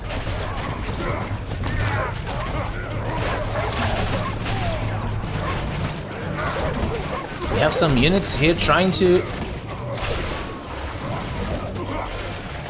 do some damage there, but I don't know. I think that is too much for Igory. He doesn't have gold. He's trying to survive with the few units that he has, but this is GG. He's trading some other resources for gold, but here comes the Farbiors. And with free access to Igory's base. Okay, this is too much. Just waiting here for he to acknowledge that. Or maybe he's just tiring Steve for next match. Okay, we have some villagers here trying to escape this massacre, but no way to go. Really, no way to go.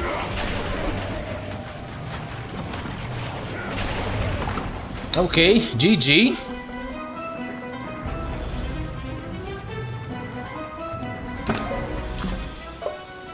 GG, guys. Let's just... Those walls was really effective.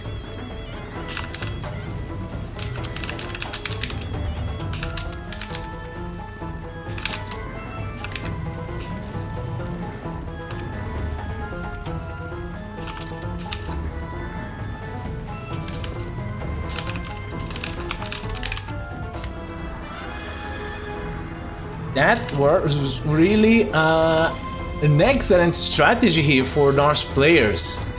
I think that Steve training is paying off here.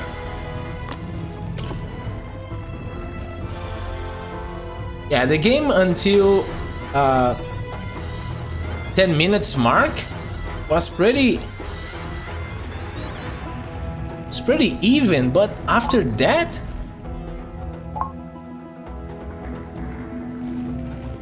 Steve took a huge lead here.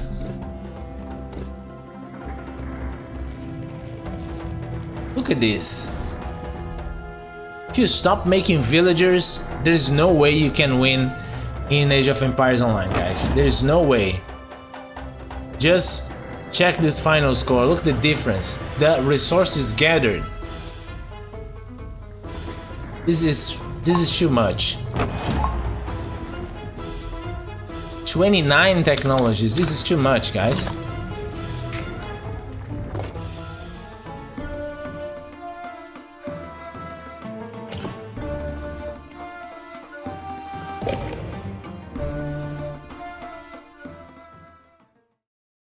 Okay, just to avoid that annoying sound.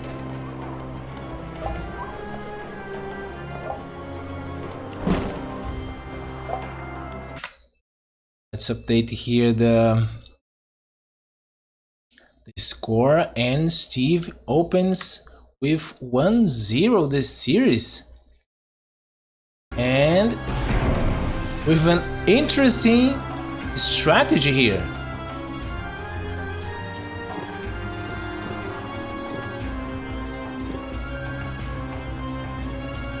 Let's look here for the map.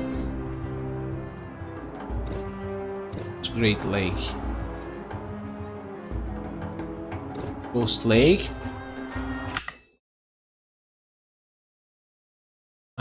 Okay, so players are ready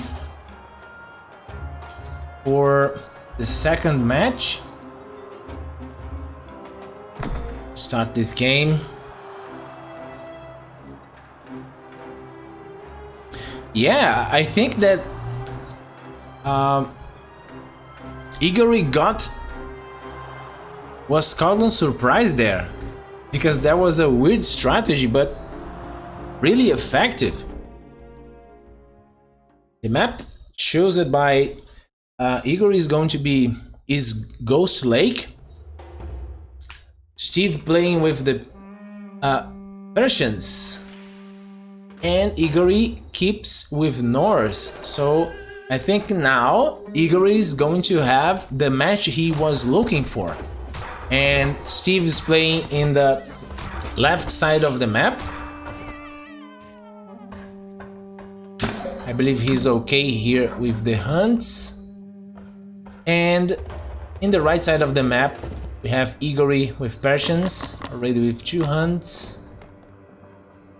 Steve with 1, 2, okay, in the back of his base, so very good to go.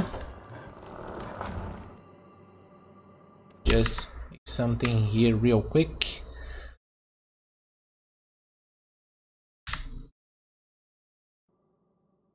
Okay, I just changed the location, so we didn't need to do that again because of that annoying bug. So players going for barracks.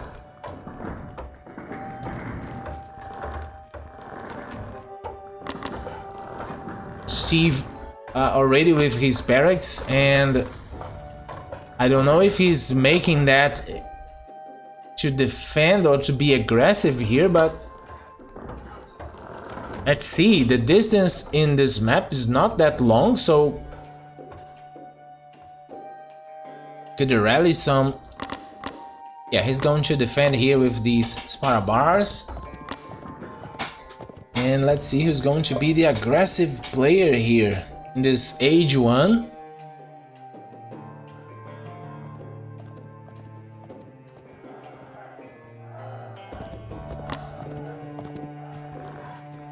Steve already collecting some information here. Igory got a lot of chips in the map.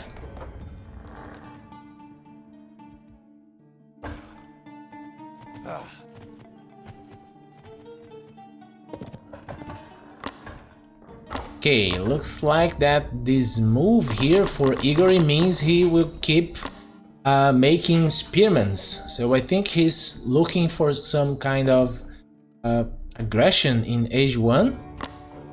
But I don't think Steve saw this.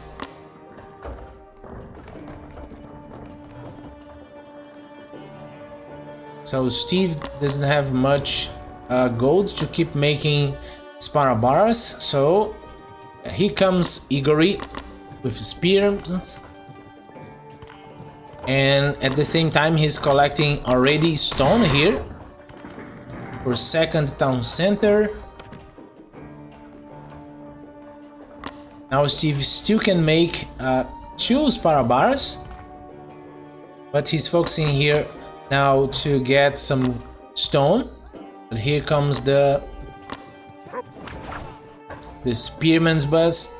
Steve has enough units here to defend, but now he sees that Igor is coming and he's making a storehouse here next to the gold, so it means that he's going to collect some gold to keep the Sparabara production, to keep with Igory's.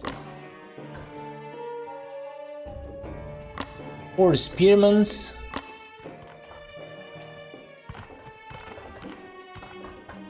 And Igory almost finishing to research Age 2.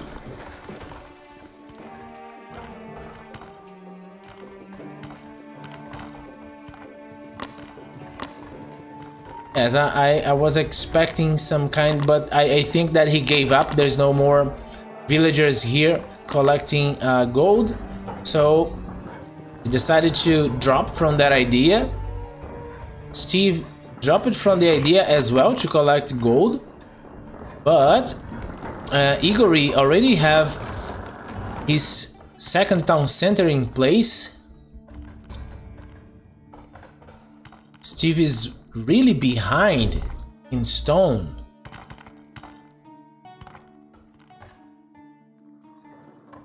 So he needs to focus here, because otherwise he will be really behind in this game.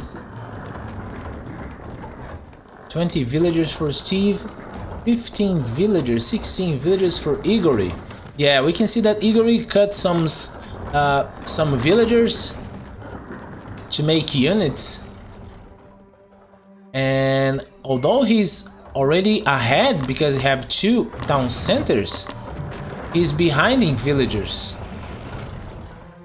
Ahura Master bless you. Thanks for the follow, Wertag. Thank you very much, man. Hope you enjoyed the game and are enjoying the stream as well.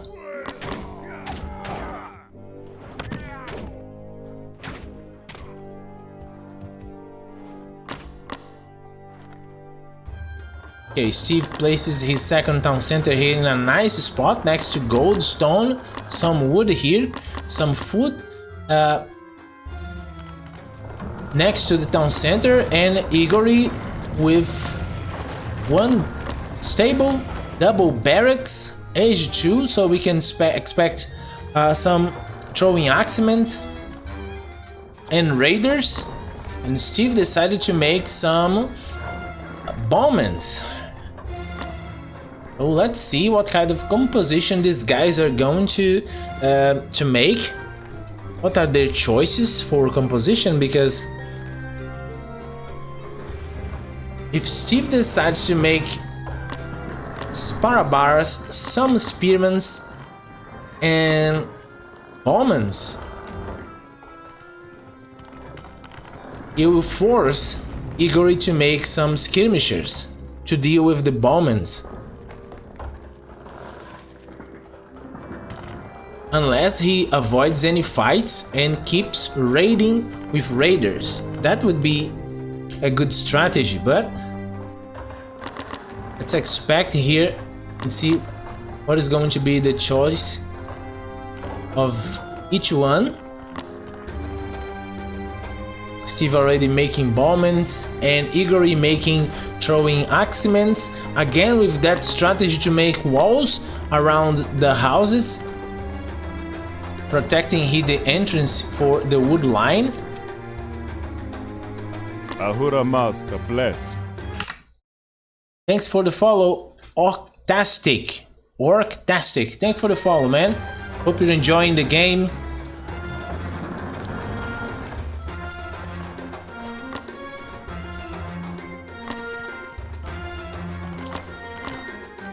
Okay, no raiders yet for Igory, but here comes the second stable, and Steve keeps making bombmans. So far, without much information, he's making the right composition to deal with these amount of infantry units from Igory. And now, considering these watch posts, we could consider that Igory have the control of the map. 38 villagers for Steve against 38 for Igory, so they're even in villagers.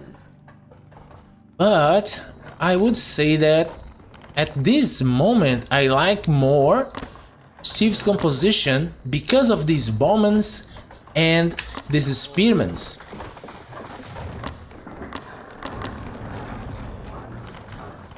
These throwing axemans need some units to make the front line, because otherwise they can't compete with 18 range from these bombmans. So again, we have some walls here for Steve. These walls in the first game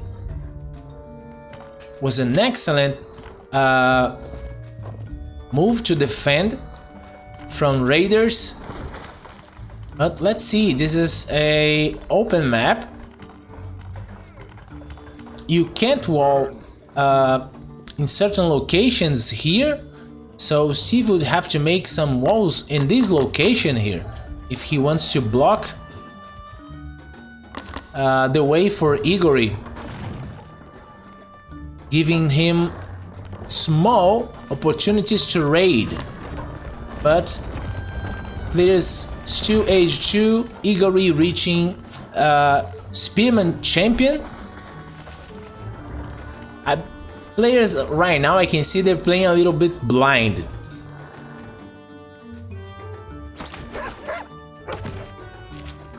Because Igor is researching Spearman champion, but he didn't saw any cavalry aside from the scout.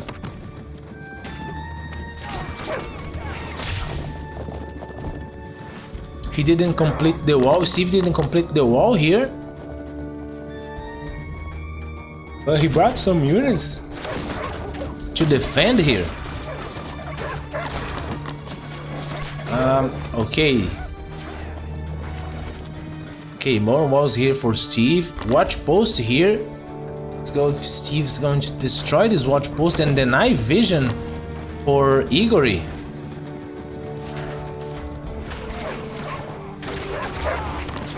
Okay, upgraded walls, but here is, I think this is a hole there.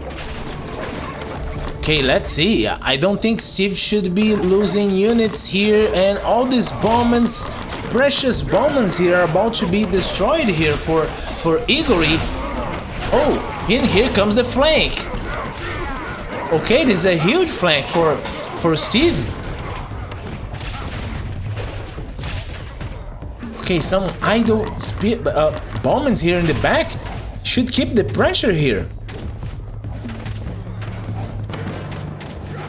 Okay, Igor is bringing more units to this location, but Steve's not paying enough attention here. He's idle with his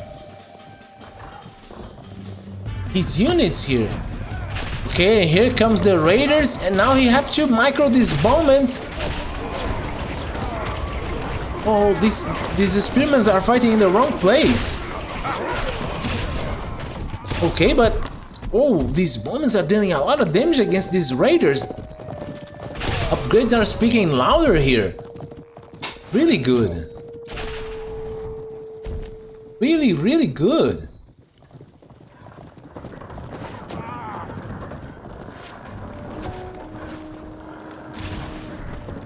Okay, this is more of a scout for this raider, and here comes more raiders trying to pass here, and I don't think that was a good decision for Igor. I don't know, but one escaped.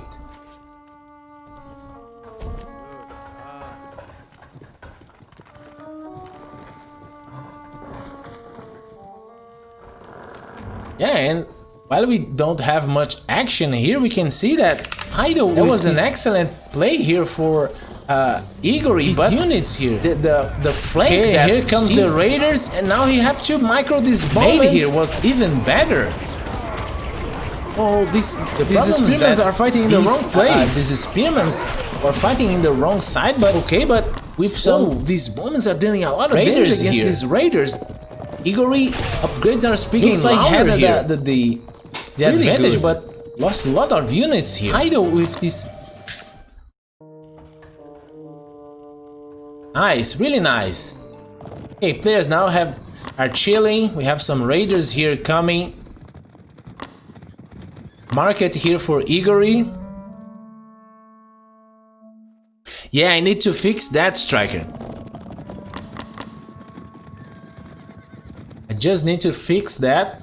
I had little time to organize this, but for next stream I will learn how to do that.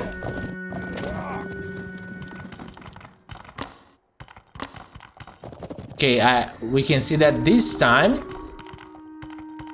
Igor won't die because he have no gold, at least not now. Both players age 3. And here comes Spearman champion for Steve. And considering that Persian players, the Norse, age 3 depends a lot on cavalry. At least that's what we can see lately. Horsemen, raiders, some bowmen in the composition. These spearman champions for Steve is going to be huge. Look at this huge ball here of bowmen, and these raiders are trying to breach here for no reason. This is a huge loss of resources here, but here comes some units here just making a good defense against any raiding towers, walls. The wall. Okay, these units here are going to take a beating. No chance against this throwing axemen. And Steve is moving on the map. Okay, he have some walls here to defend, and he needs to move these units. Look at this. Let's see how Igor is going to defend, because now he noticed, because of this watch post, that Steve is moving into his base, and he doesn't have much here to defend. Some mounted archers here too in the field.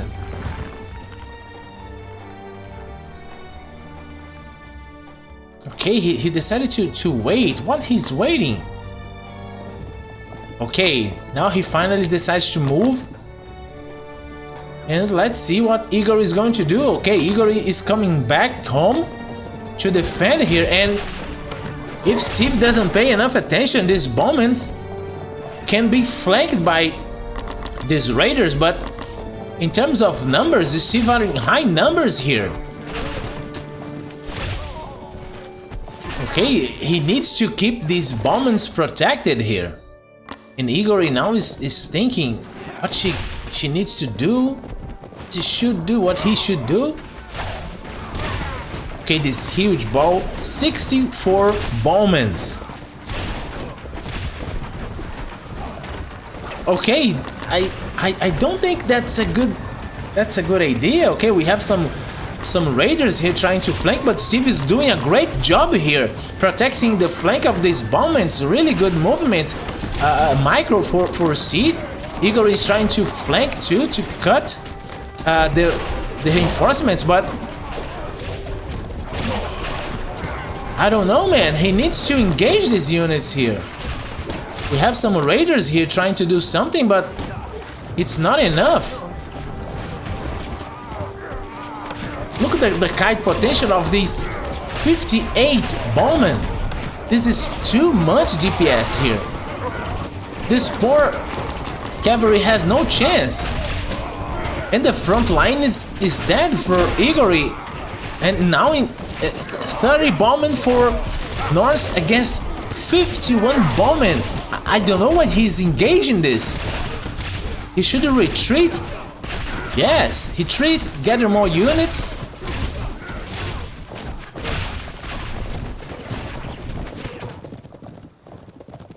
Okay, now Steve decided to wait for more units. We have some Azabara champions in the field.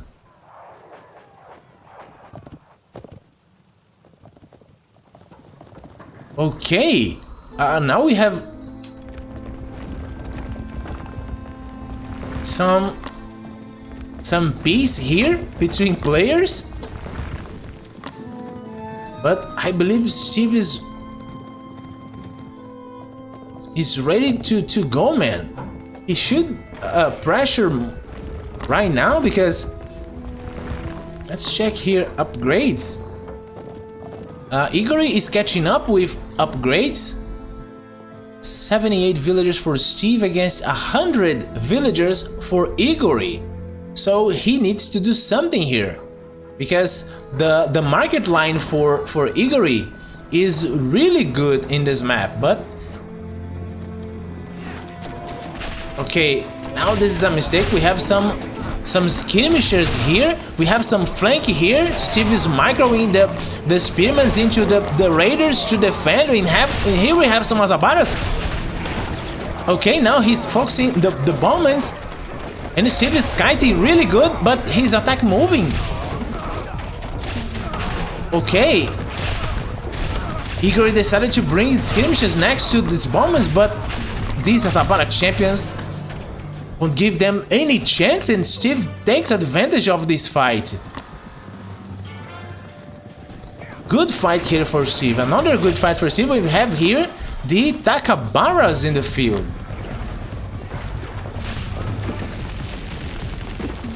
What is the market for Steve? Okay, Steve has a market, but these walls not helping at all. Steve needs to keep the pressure if he wants to take advantage of this moment. But he's splitting units here and focusing. Okay, I don't understand much of this move because these bombers are without support here, but let's hope he makes some damage with those Azabaras to compensate for this loss here, because all these bombers are going to die, guys. All these bombers are going to die. But he's kiting really good here. Azabaras killing some caravans. Raiders even with defense against these bombers, but still the numbers here are talking really loud, and we have some Azabara champions here in top of the market, killing villagers, killing caravans. I don't know, Igor is dropping really fast in terms of supply here. And Steve keep rallying more units here, and no counter against these Azabaras. And Steve is... whoa, Steve is killing here, man.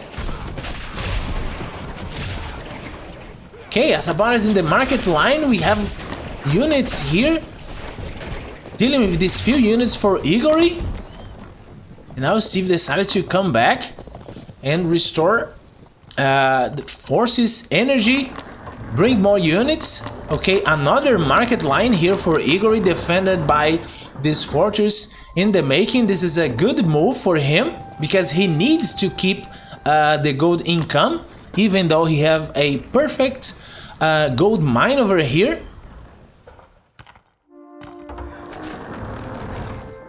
Okay, Steve needs to make better walls, guys. Look at this. He needs to pay attention to these, to his walls. These poor villagers are trying to breach these walls, but no success so far. We have some Azabaras and mounted archers here trying to defend these villagers, and you can see how much aid tent can help. Look at this. He's going to clean up here the main army here in the middle of the lake.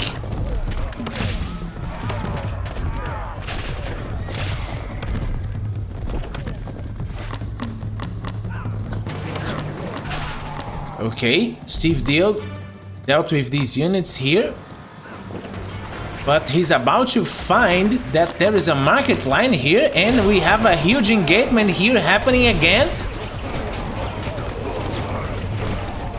And these bombers in the back are mowing down this front line for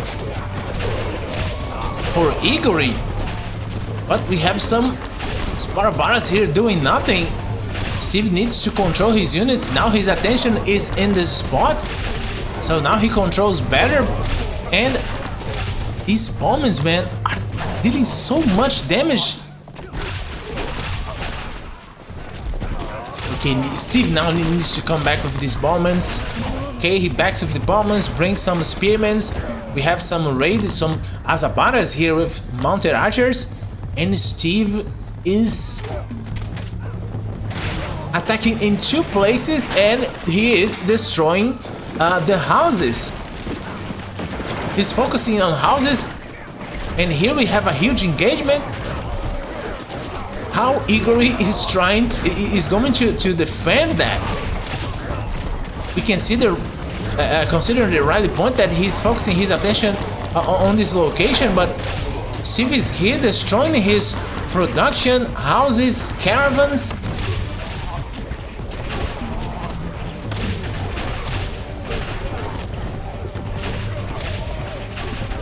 Okay, he was able to clear this, but look at the cost. He's blocked in the supply with 140 and still have 4 Azabaras here in his base, killing more villagers. 88 villagers for Igor against 80 for Steve. And Steve already with a good number of units here, and Igor is trying to put some pressure here, but I don't think he can win this fight over here. Okay, with this fortress here, Steve can defend this market, but Igor, with this secure market line, is making... Let's take a look here. 180 gold per trip, and Igor is forcing at that side of the Steve's base, but Steve now is just gathering units here. Igor is about to reach age 4, and I don't know, because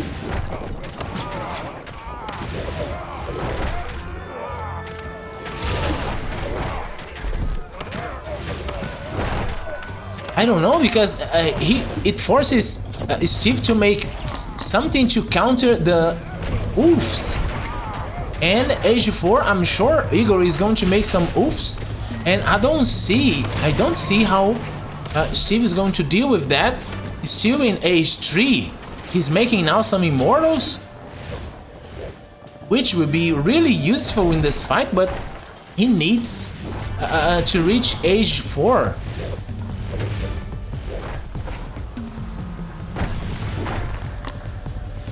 Okay, we have the both armies here next to each other, but Igor is gonna... I don't think he should come in this location here, because... Okay, now we're about to see a huge engagement here.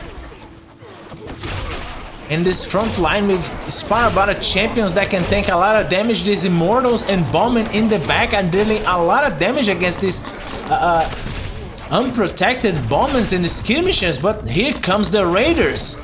But we have some infantry here in the mix, and more coming. And now these poor Bowmen are being flanked here by Igor Bowmen.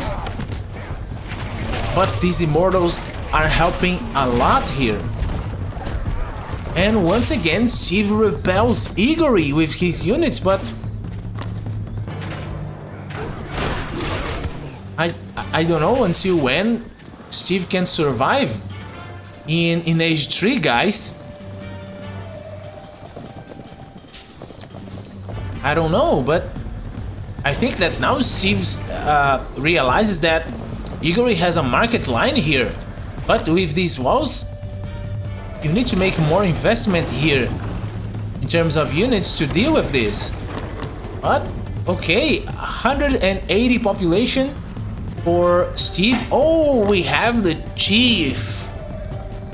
And Chief, for those of you guys that doesn't know, grants some bonuses for units. So, Steve right now is researching age 4, so now he can make some better units to deal with these guys. These guys are going to destroy completely these Bowmen if Steve's doesn't pay attention. And right now, I think that this could be a decided engagement for both players. Okay, there's good micro here for Steve, bringing back these Azabaras, but he needs to do something because... Hey, here... Igor has some units here doing nothing. Now he decides to bring back, and I don't think Steve will be able to survive this. Okay, what's Igor doing? He's going to ignore these units, and... Okay, he decides to ignore units and go for Steve's base.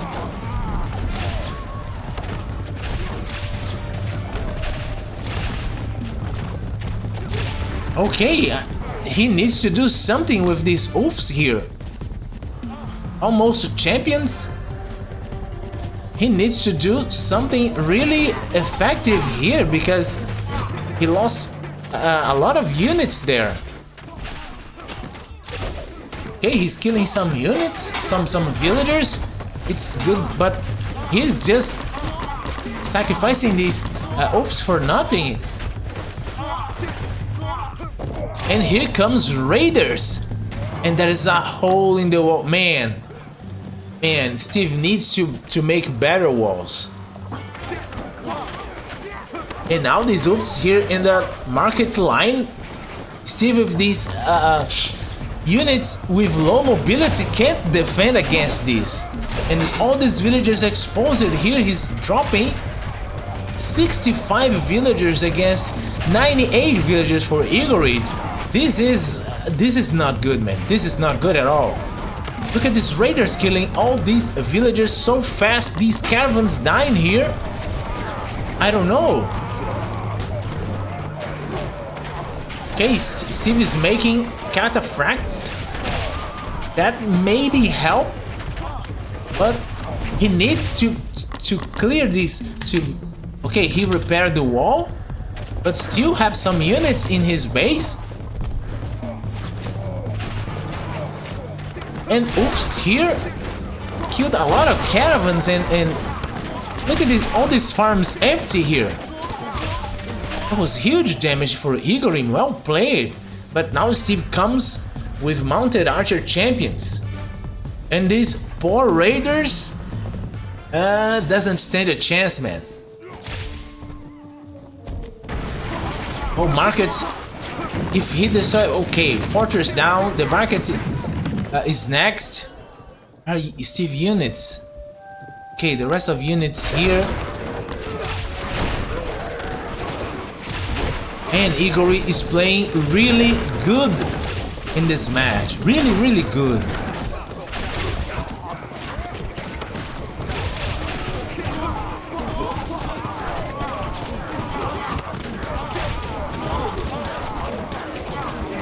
Okay, the chief here is tanking a lot of damage without any support. Please bring your chief back.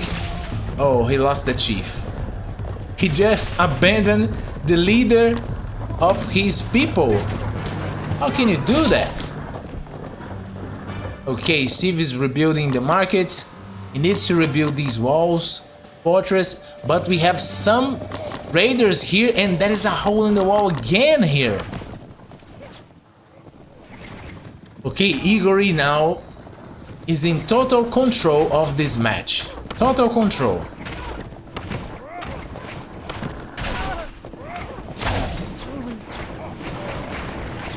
And we have more raiders here. Ready, he doesn't even need to destroy this wall. He can just... Okay, there's a tree here. I'm sorry, my bad. He needs to breach this wall. And he's about to. And here comes more units. Here comes Steve trying to flank these units. Okay, we have some log thrower. And if he focuses these bombings, look at this. Look at the splash. Oh man. Mortals here. The bombings in the back. Okay. And raiders here inside the Steve's base. I don't think Steve can survive this. These immortals are saving the Persian Empire here, but for how long?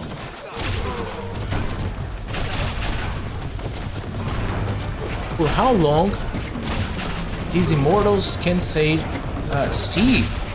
Have some raiders still here waiting. Some raiders here killing free damage on these villagers, and Steve decided to come back with his units. And Igor is playing way better. Steve desperately trying to make walls here to defend, but 134 population, 61 villagers against 106 villagers for Igory. Oh, man.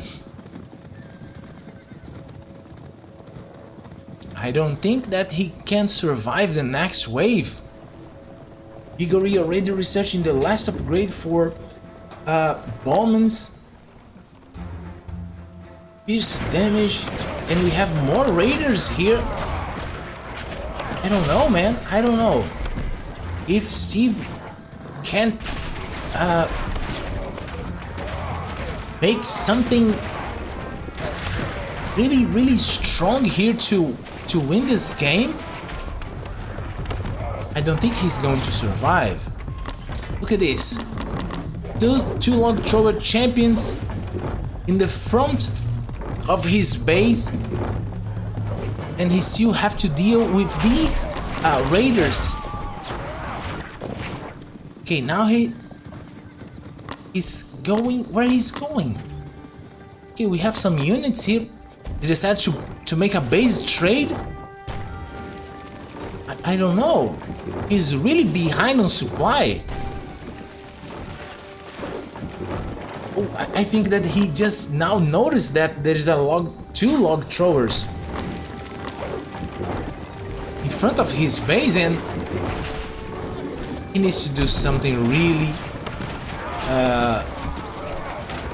devastating here against Igory, but I don't think this will be the case. Igory already with all upgrades, with bombings. He's bringing here the bombings to the fight, but I think that this can be the last fight of the game. Steve is supply blocked with 165 population. These immortals are saving, but yeah, GG. Great game for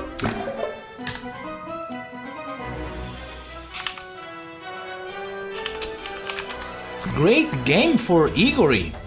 Really great game, guys.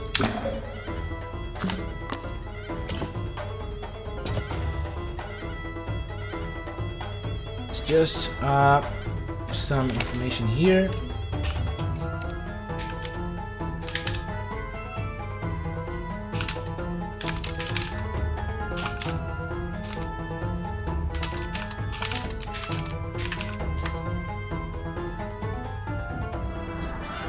Take a look here in the stats. Yeah, Igory played really well this time.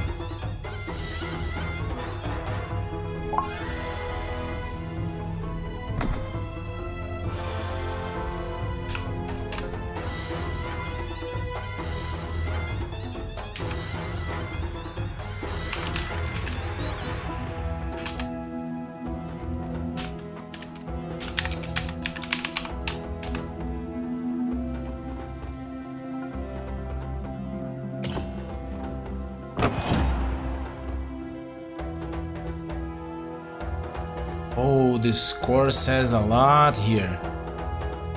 Way more resources here. Way more resources here for Igory. Bit more upgrades. Well played. Really well played.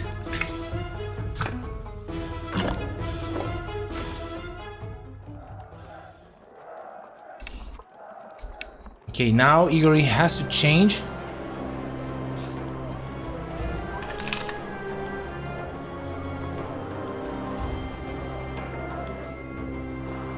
Okay, guys, Igory needs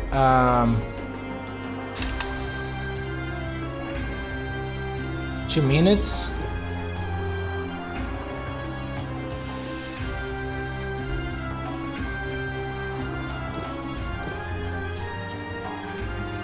The map is going to be Wild Woods.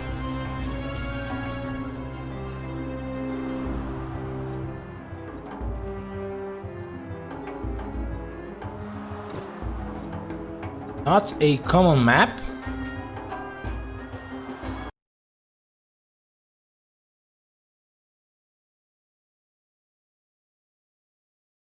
And the series is tied here. Igor played really well.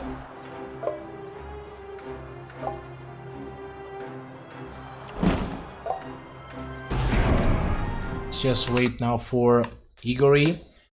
And while we wait, we can see again that Igor engagement with here. All great final engagement of the game. Moments when these four bringing here the bombs to the fight, but was making this stand here. But of the game, Steve is the numbers for Igor 165 population and economy just couldn't lose this situation. And our savings was the last battle of the last game. That was Steve called GG.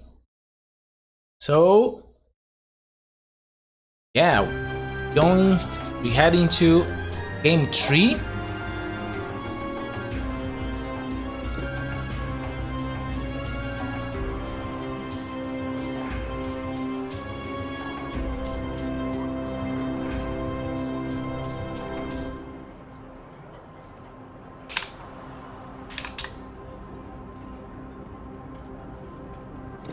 Just 1, 2. Okay, players are ready for next game.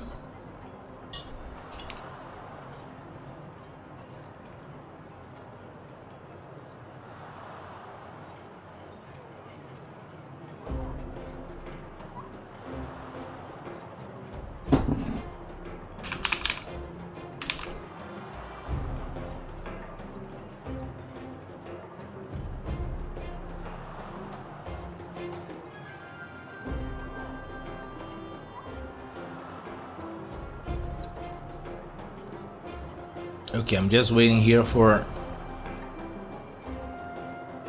Oh, okay, right. There's already. Let's start this. The third game of this match between Igor and Steve, and this is the deciding game. Who of these players are going to semifinals to keep fighting for a spot in the Grand Tournament, the Winter Tournament. And here in the bottom left of the map, Wild Woods, we have Steve playing Norse, and in the top right we have Igor playing with Celts. And we already can see here that Igor is making a barracks, so we can expect some aggression here from Celts. And I think that all of you can see why this map is called Wild Woods, because of this huge portion of woods over here. So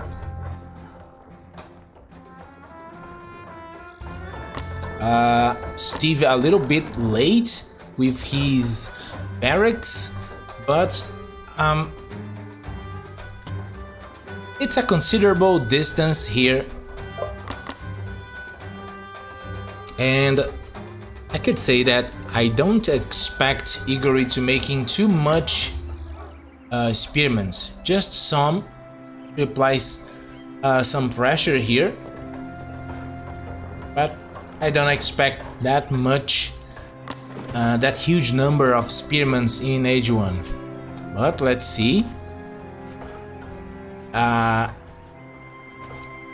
Considering the first game,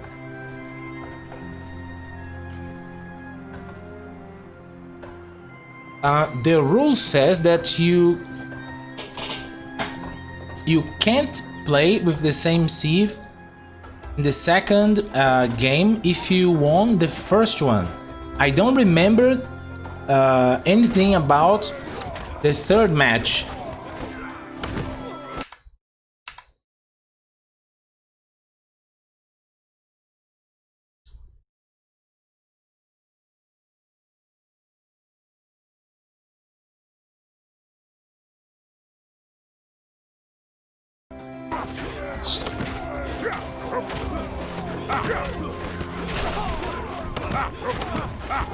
Oh man.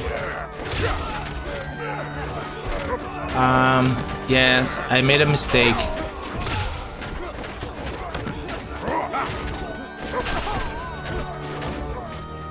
Striker, I'm sorry, I made a mistake about these. So, according to the rules, he couldn't pick Norse again.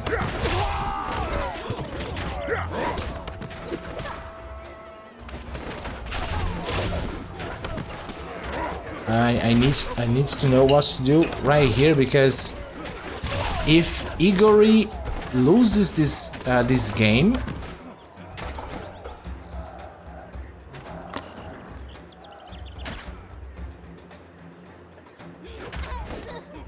okay,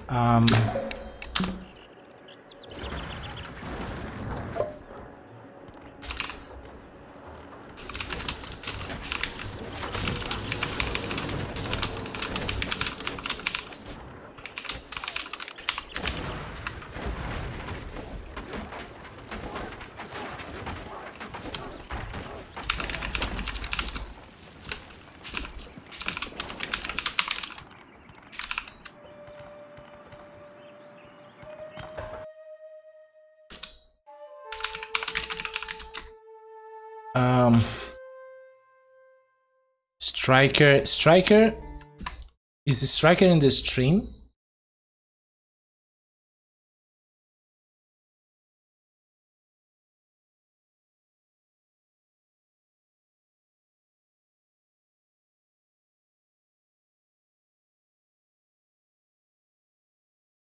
I don't think he's here.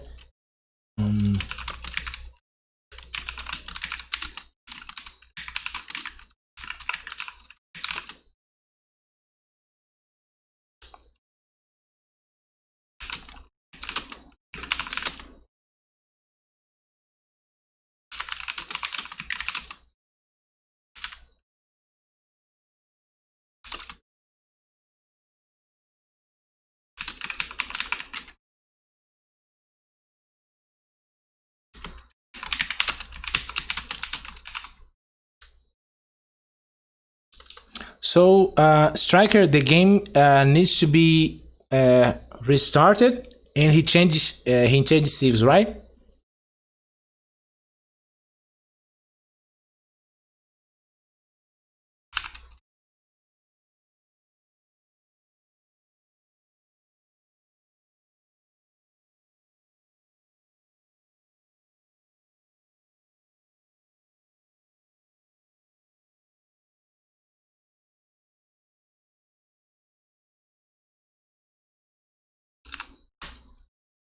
Okay, guys, I'm sorry. That's it's on me. My mistake.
Okay, my bad. We're going to restart the game.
Okay, I'm just waiting here for players to change civilizations.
Okay.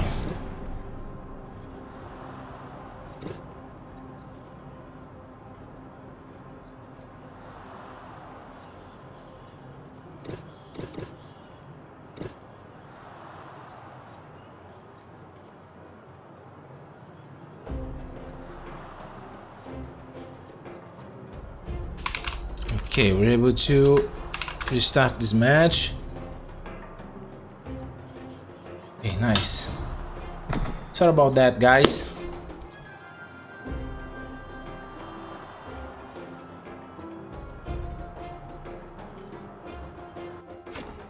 Now the match is going to be Celts against Persians. Same map.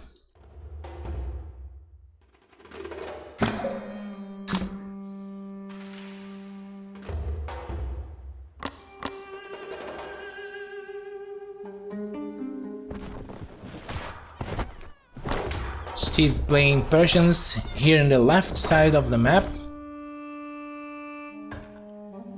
And Igory with Celts in the right side of the map.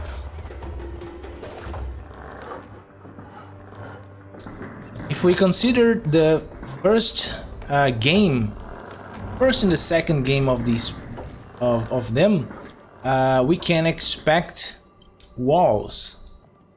Both sides of this map. This is a easy map to wall. Easy to make a market line in the back of the base. And if you wall off these corners here, you can defend relatively easy. So let's see what they are going to do, but this time Steve is ahead with his barracks.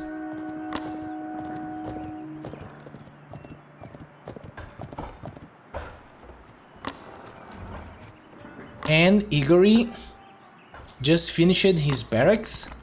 Steve is already collecting some gold here. So I think he's expecting some aggression from Igory. But so far, Igory only 2 spearmans in production here.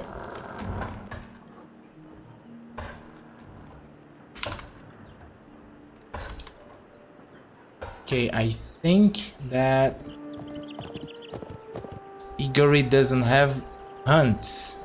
Only 1 hunt here for him. Steve has 1.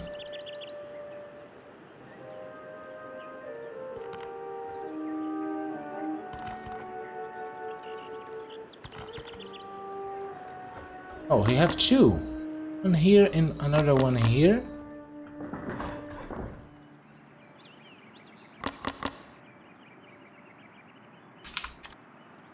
Is wrong.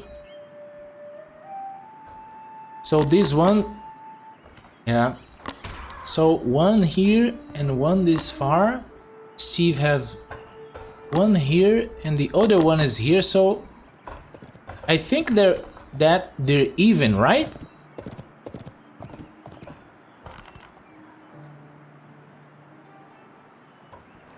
One hunt close for both players, and one, I believe, in equal distance.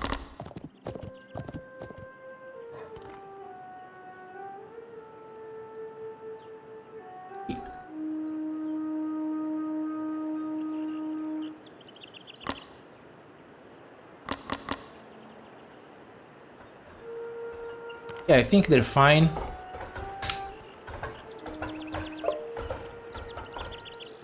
Okay, let's go back to the game. Yeah, Igory bringing some spearmen here. He already scouted this hunt and he's going to throw from these villagers from the hunt here. Okay. Now he's focusing on villagers. He needs to back with his units because 8 as Sparabaras can deal with these poor guys with no problems.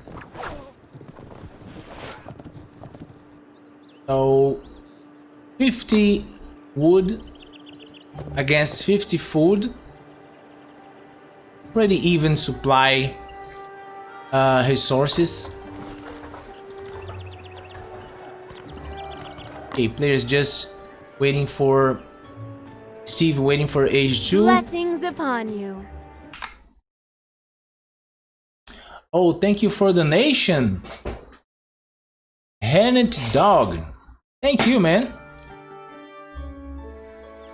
Thanks for supporting the project. The Romans tournament. The Romans are coming, boys. Here comes an archery for Steve. Excellent choice considering the match against Celts. And soon as, in fact, Igory doesn't even need to scout an archery here for Steve, because this is expected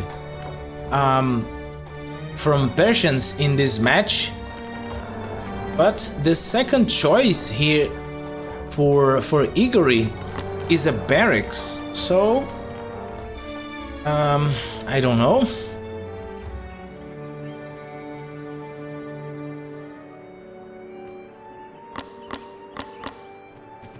Igory just collecting information here.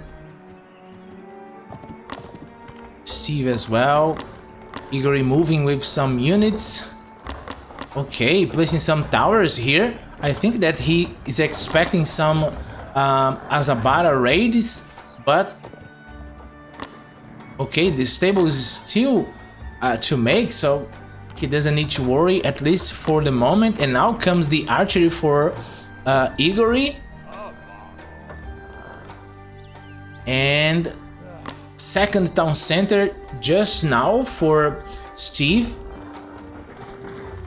Igory already with his second town center. Steve a little bit more aggressive with his town center, but this is a good location for a town center, surrounded by all needed resources. And this second town center for Igory, a bit more conservative. So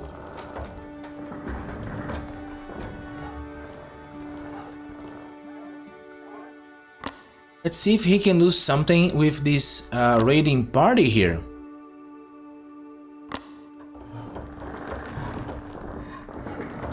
"28 villagers for Steve and 35 villagers for Igory. Let me swap this to not make you guys confused.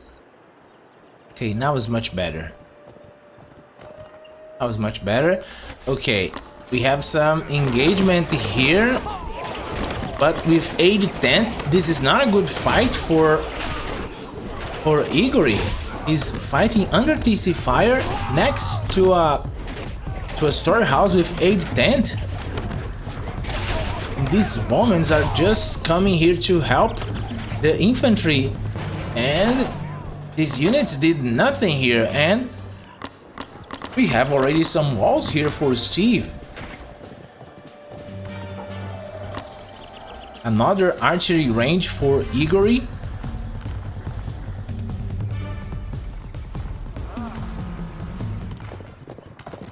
Okay, let's see if Steve's going to move with his units,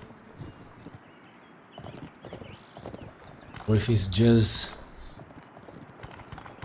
going to stay home waiting for more units.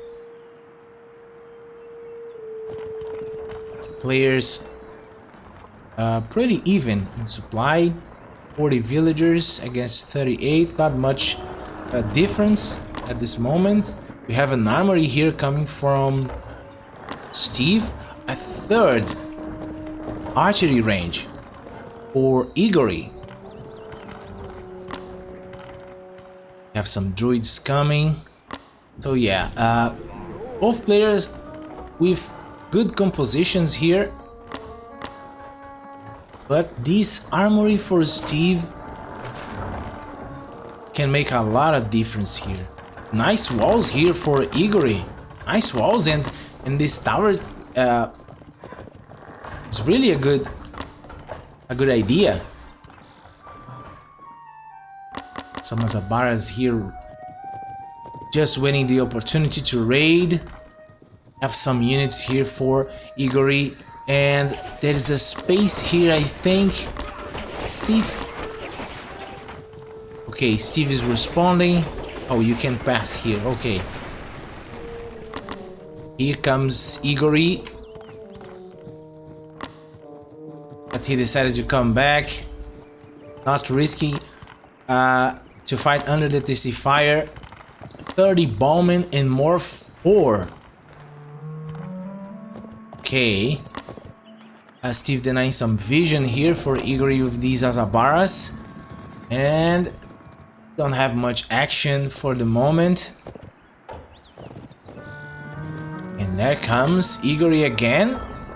He's maybe be able to catch some of these villagers, but these Azabaras maybe are going to flank these slingers, and here the engagement. Come on, bring the Azabaras.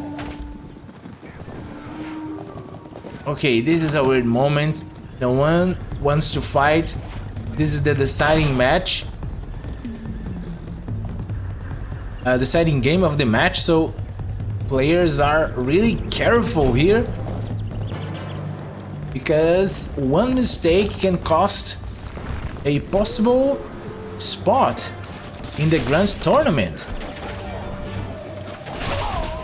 Okay, but now looks like Steve is forcing a fight here, and Igory is in low numbers here and getting flanked with these Azabaras, and I don't think that he can take this fight. These slingers should be focusing on these bombings, but he's losing all units, man. That was a really bad engagement for Igory, and now Steve is moving forward with his walls and bringing units, and look at the supply, 150 for Steve against 95 for Igory.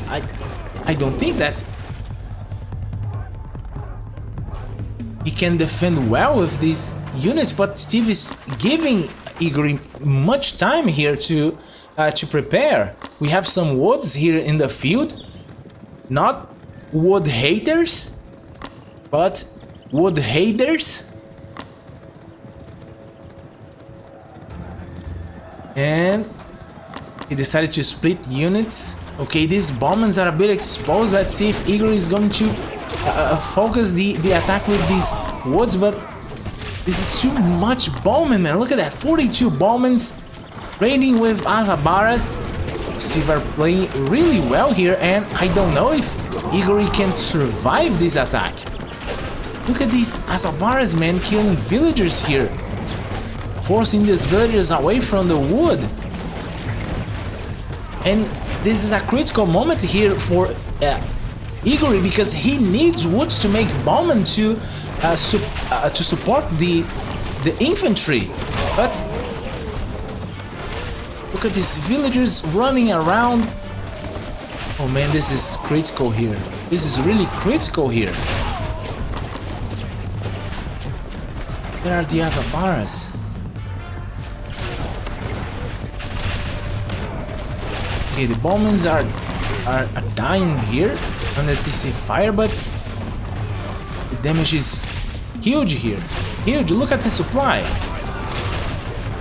Now we're really trying to make a guard tower here to help to deal with these bombers, but the damage. 64 villagers against 68 villagers. Steve reaching age 3. Only now, and now we can expect Azabara champions to tank better. And here are Steve again, killing some villagers, denying gold. And we already have more bombings here. Man, this game is... this is complicated situation for Igor here. He's making some druids to help here, but I don't know, man. Steve should keep the pressure.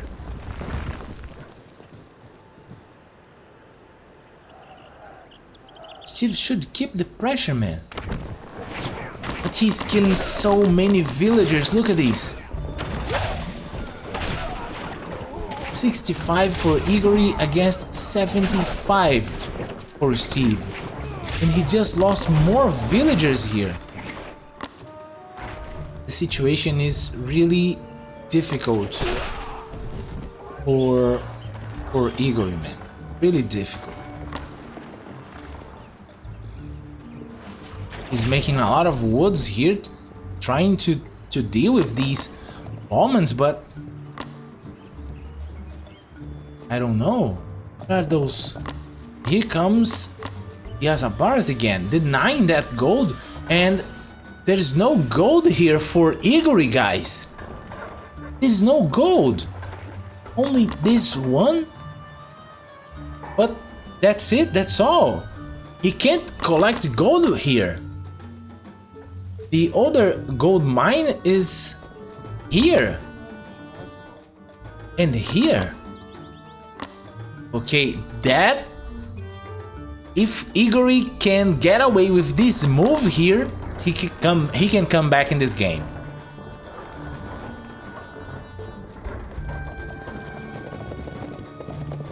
And with the addition of immortals here, considering that Igor is already crippled in his economy, I don't think even with a good number of these bombings he can survive.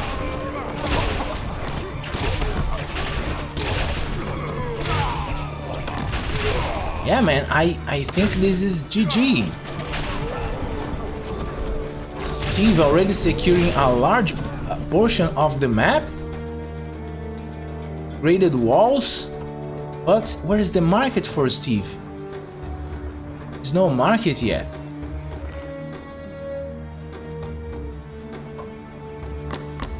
Okay, these walls not gonna work.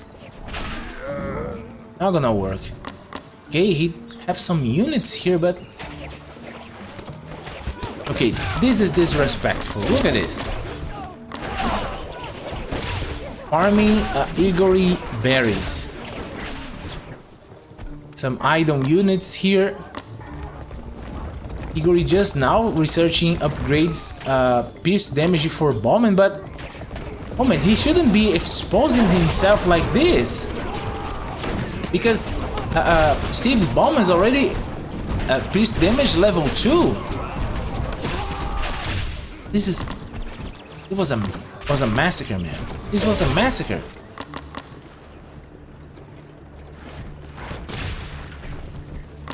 Okay, I think now that...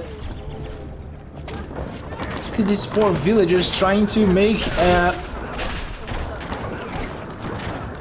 collect some gold here, but there's no chance. There's no chance he can survive this.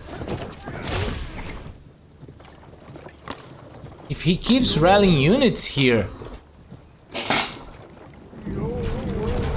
Okay, these woods charging that wall of arrows wasn't a good idea at all, but I think that it's just GG, man. Just GG. This gold mine completely denied here for Steve. These Azabars killing villagers here. 77 villagers for Igor against 83. He's trying to keep with villager production here, but without gold, this is going to be a mission impossible here for him. Look at him, losing more villagers. Now he's losing caravans.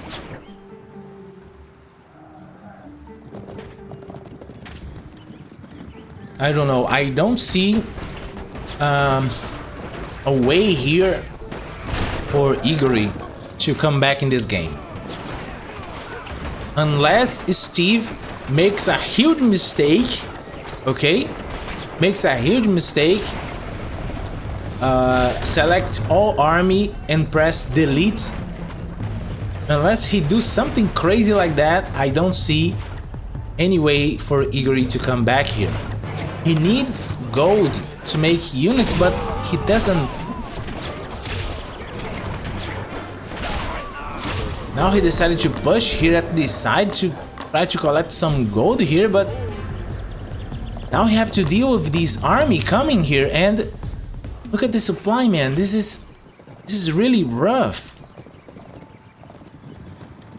All these Azabara champions to tanking this damage, and these bombers out of position.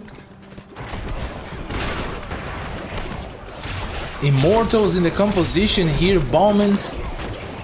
This is a deadly composition for Persians. Deadly composition. These poor Bowmans have no chance here.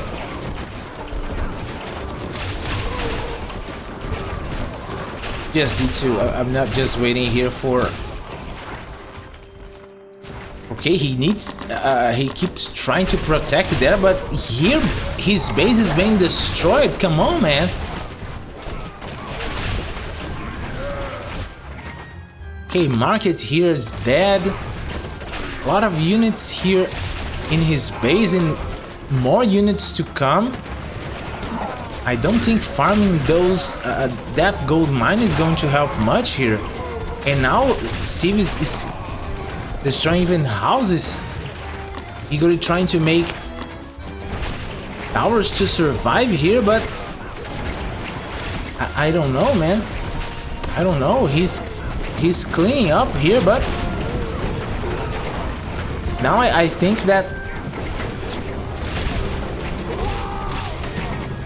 that Steve is just bleeding units here. He just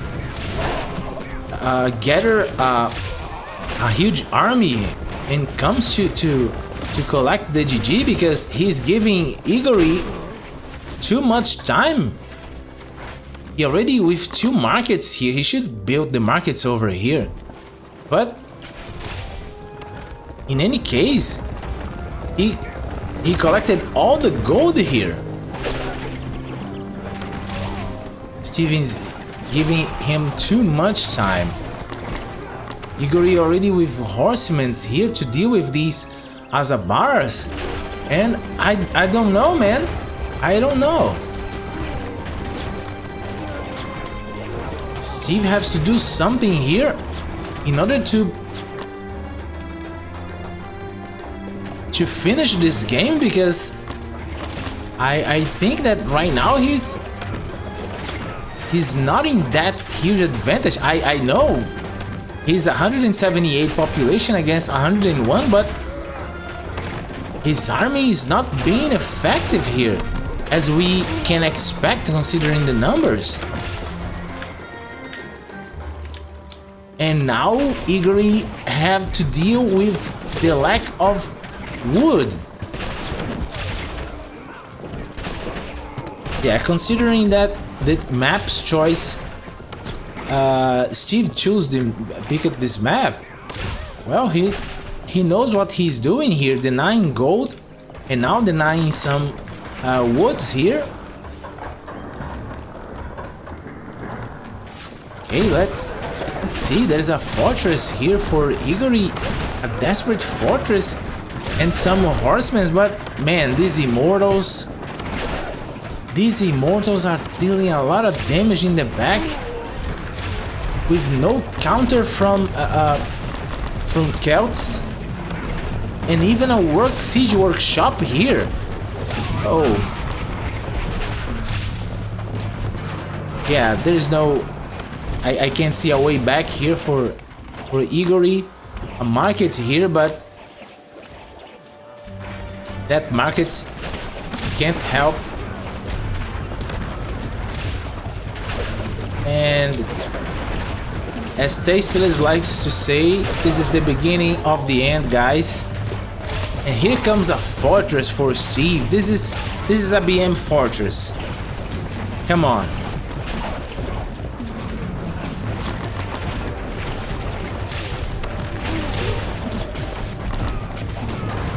Here comes the ram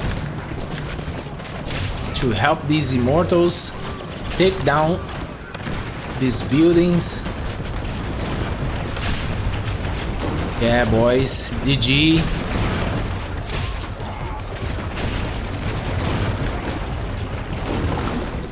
Yes, GG. Igor calls it.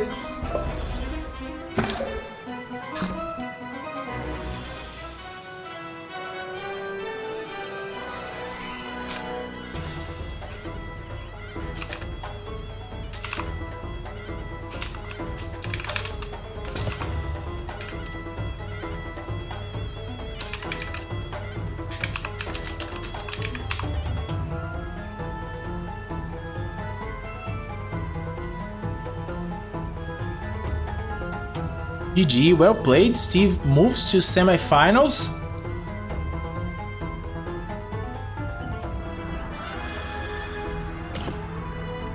And with the graph here, we can see that Igori was ahead in the game, but lost too many units. And Steve took control, lost a little bit, and then took off. And never lost the lead. GG, well played. Collected more resources, had more upgrades. GG, well played.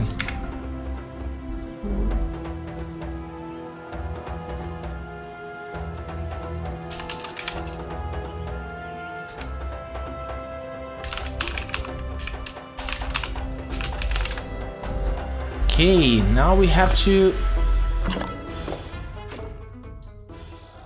see who's next.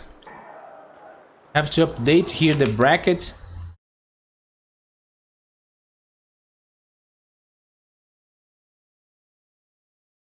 Steve closed the series 2-1. Let's take a look here in the bracket. Verhoeven lost to Poseidon 2-0.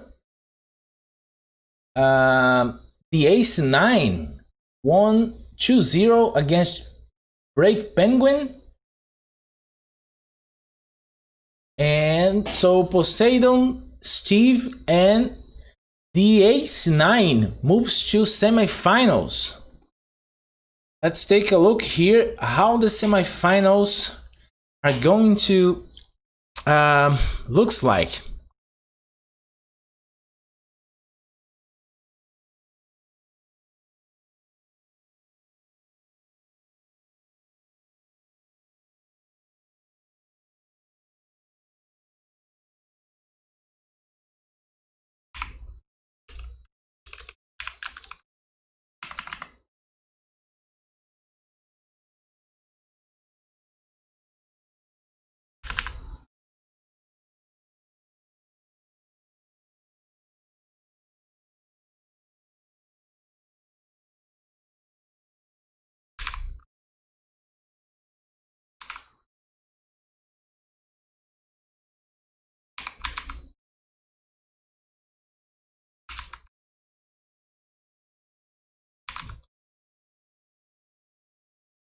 Okay. These are the semifinals. Poseidon against Steve and the Ace against Star of Night. Okay, I just need to know now from Striker which game he's going to he wants to be casted first, or if I'm just going to cast one of the games. I don't know. Okay, Poseidon vs Steve. 5 minutes break, considering 5 or 10 minutes break, I don't know, considering that Steve just played.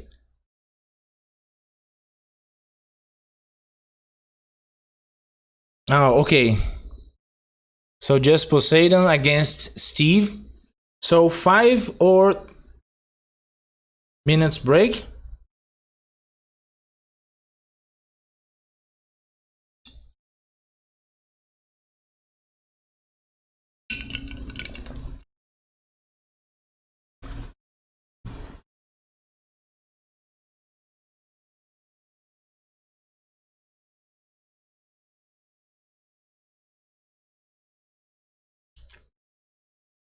Yeah, Steve won, man.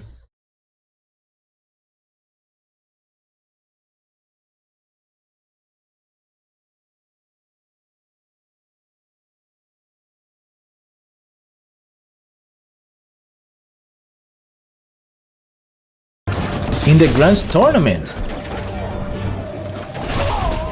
Okay, but now looks like Steve is forcing a fight here, and Igory.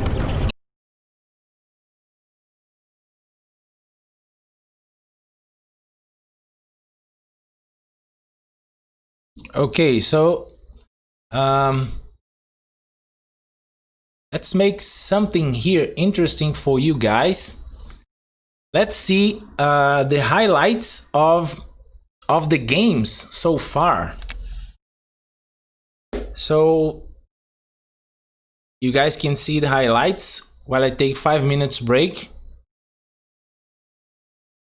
We just organize here in the grand tournament. Okay, but now looks like Steve is forcing a fight here, and Igory is in low numbers here and getting flanked with this Azabaras, and I don't think that he can take this fight. This Slinger should be focusing on these bombings, but he's losing all units, man. That was a really bad engagement in the grand tournament.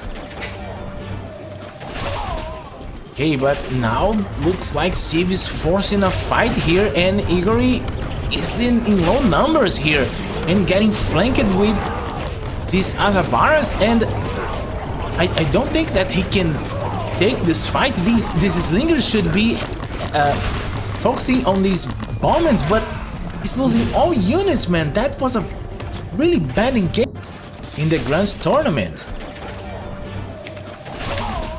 Okay, but now looks like Steve is forcing a fight here, and Igory is in low numbers here and getting flanked with this Azabaras, and I don't think that he can take this fight. This Slinger should be focusing on these bombings, but he's losing all units, man. That was a really bad engagement in the grand tournament. Okay, but now looks like Steve is forcing a fight here, and Igory is in low numbers here and getting flanked with this Azabaras, and I don't think that he can take this fight. This Slinger should be focusing on these bombings, but he's losing all units, man. That was a really bad engagement in the grand tournament. Okay, but now looks like Steve is forcing a fight here, and Igory is in low numbers here and getting flanked with this Azabaras, and I don't think that he can take this fight. This Slinger should be focusing on these bombings, but he's losing all units, man. That was a really bad engagement in the grand tournament. Promos again. Okay, but now looks like Steve is forcing a fight here, and Igor is in low numbers here. Okay, and now getting flanked the with highlights of all this games so Azavarus, and far. I don't think that he can take Almost this fight. again. This Slinger should be Just focusing buildings. focusing on these bombings, but he's losing all units, man. That was a really bad engagement. Okay, in the I believe tournament. this is the final push for Poseidon. Okay, but now Yeah, I looks believe like this is the Steve final is push forcing for a fight Poseidon. here, and Igor is in low numbers here, and getting flanked with this Azavarus, and I don't think that he can take this fight. His units out Slinger here should be keep collecting wood, focusing but on these archeries but won't he's losing see all the light units, of man. the That day, was a I think. really bad engagement. He's bringing back in the grand tournament. these lancers to help here, but Okay, but I don't now know. Let's see looks like if he Steve can is clear forcing a this. fight here, and He have Igor some is in low spearmans. numbers here, and getting flanked No with lancers in production this here Azavarus, because and he economy I doesn't doesn't have that economy he can to support take that. this fight. This Slinger should be helping to snare units. focusing on these bombings, but he's losing all units, man. That was a really bad engagement in the grand tournament. Okay, Okay, but now looks like Steve has have the a fight advantage here and because Igor he have is some in low spearmen numbers here in the front and getting line, flanked with taking down these Azavarus, poor raiders, and and Steve got the I don't think that he can the advantage here, take but this I fight. think this Slinger should be overextend since it's too focusing short on these bombings to make but enough he's gold. losing all units, man. That Steve was a is spreading some really units bad here, engagement trying to in the grand apply tournament. even more pressure, but Okay, but okay, now and here looks like comes Steve is a forcing a fight really here, aggressive and Igor fortress. is in low numbers here, and getting flanked with this Azavarus, and I don't think We have that some he can units here trying take to this fight. This Slinger should be idle focusing on with these bombings, but he's losing all units, man. That these was a units here. really bad engagement. Okay, here comes in the the grand raiders, and tournament. now he have to micro these bombings. Okay, but now looks Oh, like these- Steve is these forcing a Spearmans are fight fighting in here, the wrong and place. Igor is in low numbers here, Okay, and getting but flanked oh, with these bombings are doing these a lot of damage Azavarus, against and these raiders. I don't think that he Upgrades can are speaking take louder this here. fight. This Slinger should Really be good. focusing on these bombings, but And Steve losing keep all rallying units, more man. That units was a here, and really no bad counter engagement against this in the grand Azavarus. tournament. And Okay, Steve but is now looks like Whoa, Steve is Steve's forcing killing a here, fight man. here, and Igor is in low numbers here. Okay, And getting Azavarus in the flanked market with line. We have this units Azavarus here. I don't Dealing think with that these he few can units for Igor. take this fight. This Slinger Now should Steve be decided to come back. focusing to on be these the case. bombings, but he's losing Igor all already units, man. with That all was a upgrades really bad engagement with in the grand bombings. tournament. Okay, but He's now bringing here the looks like bombings Steve to the is fight, forcing but a fight here, I think and that Igor this can be the last is in fight of the low game. numbers Steve here, is and supply getting blocking with flanked with 165 this population. Azavarus, and I don't think that he can take this These- fight. these immortals Slinger are should be saving, but focusing on these bombings, but in the grand losing tournament. all units, man. That was a really bad engagement. Okay, but now tournament. looks like Steve is forcing a fight here, and Igor Is now in low looks like numbers Steve here, is forcing and a getting fight flanked here, with and Igor this Azavarus low and numbers here, and I getting don't think flanked that he with can take this this fight. Azavarus This and Slinger should be. I don't think that he can focusing on these take this bombings, fight. but This Slinger losing should all be units, man. That was a focusing on really these bad bombings, but he's losing all units, man. That was a really bad engagement in the grand tournament. Okay, but now looks like Steve is forcing a fight here, and Igor is in low numbers here, and getting flanked with this Azavarus, and I don't think that he can take this fight. This Slinger should be focusing on these bombings, but he's losing all units, man. That was a really bad engagement in the grand tournament. Okay, but now... Hey boys, I'm back.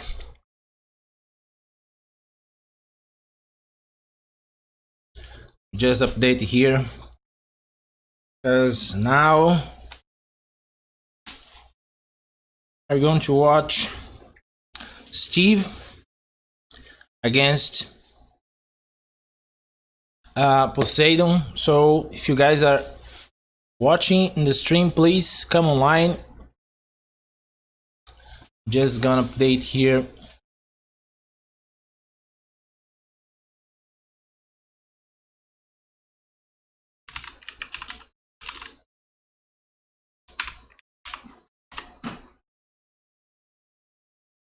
The names.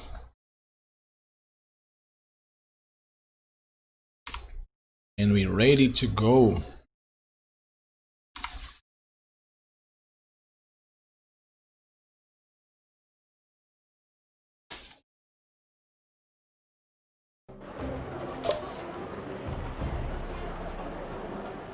Okay, I just need to talk to Poseidon now.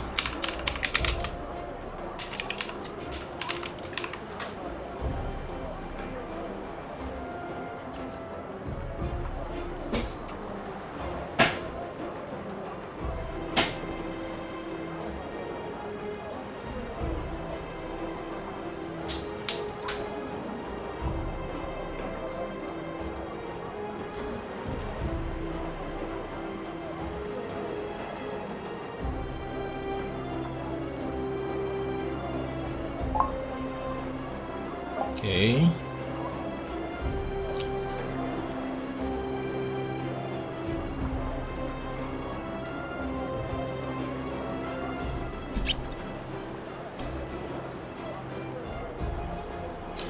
Okay. We have both players here.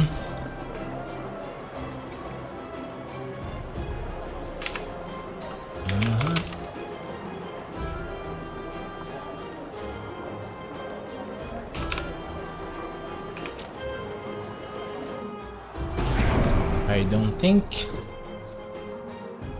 I have problems here with connection, but let's just see to be sure, so we can have a nice game.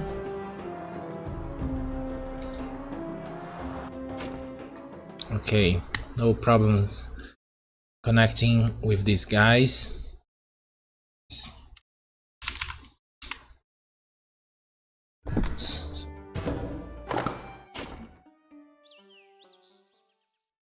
Now we're able to start the first game of the semifinals between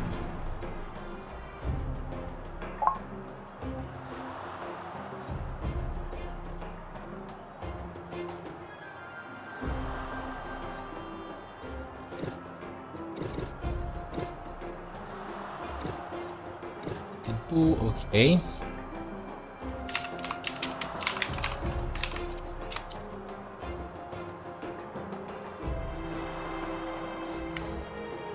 Just waiting here for the green light from players so we can start this match.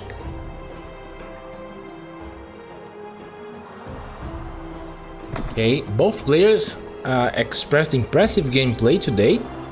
Steve coming back from a long time to Age of Empires online and displaying a excellent level here.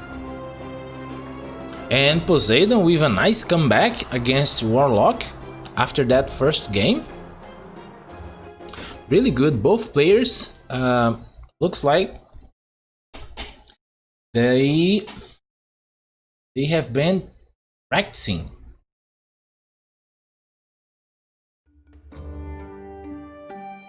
Okay. Oops, let me swap here real quick. We have Celts, Poseidon playing Celts in the bottom of this map. Bandit Canyon is the map, and he's already opening here with a barracks, and in the top of the map we have Steve playing Persians, and Steve decided to go with berries. and already with his barracks as well. We have this small water here, but no fish. So don't expect much there. The score. Let's change it here. The score real quick.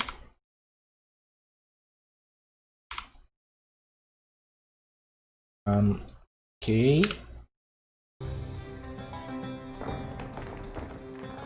Okay, Steve going for berries.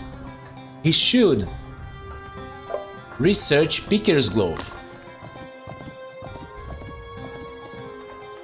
And I expect this is what he's going to do, because Poseidon is gathering food from these deers, and the gather hate for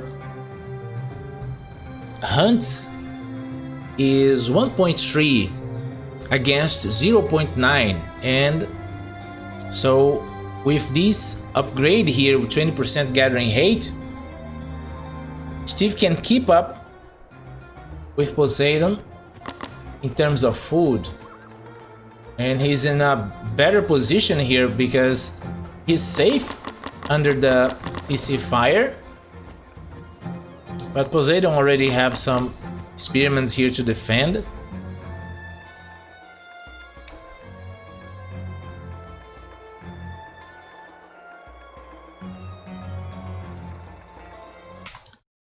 Let me change here. The score is correct, right?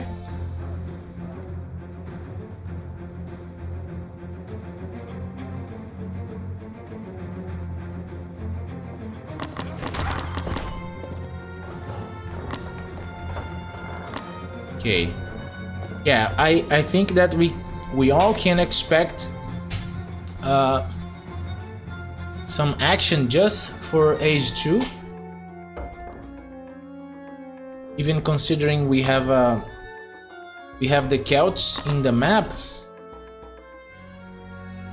Poseidon looks like he's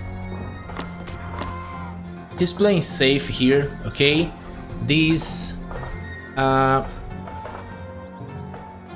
two players are competing for one spot in the finals and one spot in the grand tournament, the winter tournament. So they're just playing safe. Poseidon now preparing here for start gathering from these berries. Age 2 coming for Steve.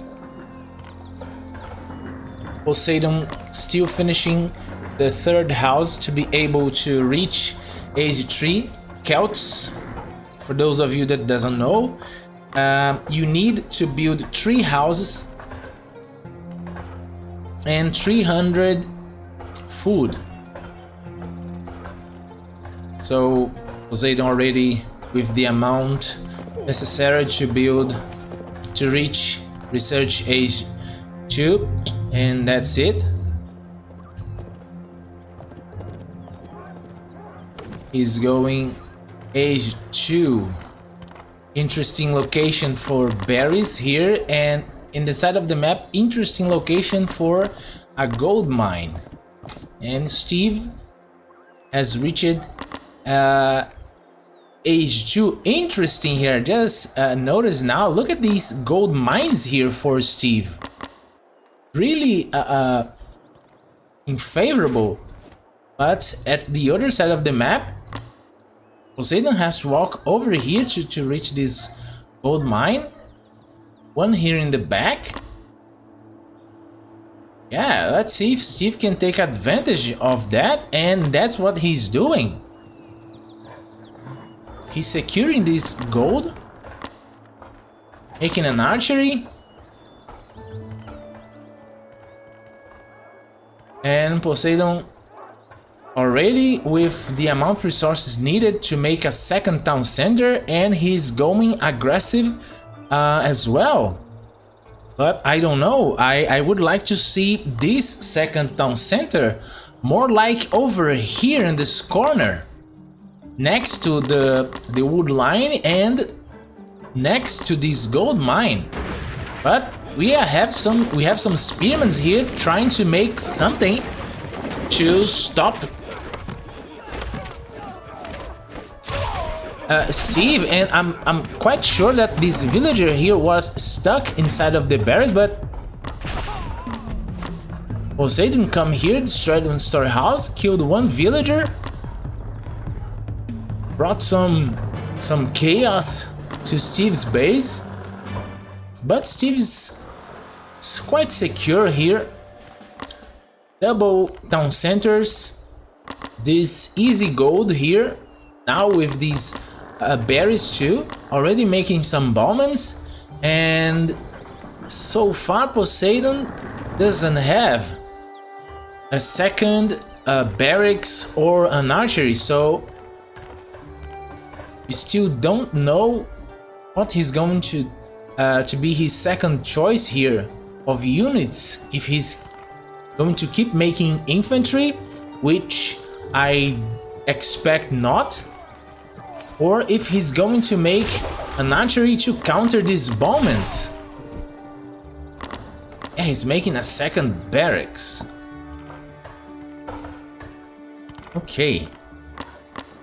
Steve making a stable, and if Steve can scout this second barracks and no archery, I think that we can expect a push with some bombings, some of these barbars.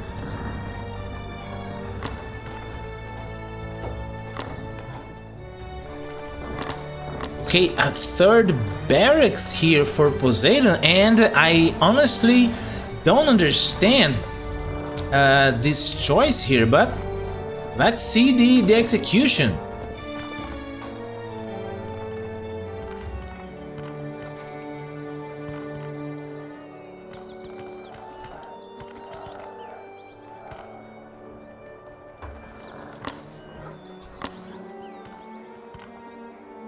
Yeah, he's building one villager at a time from each town center and not both. Well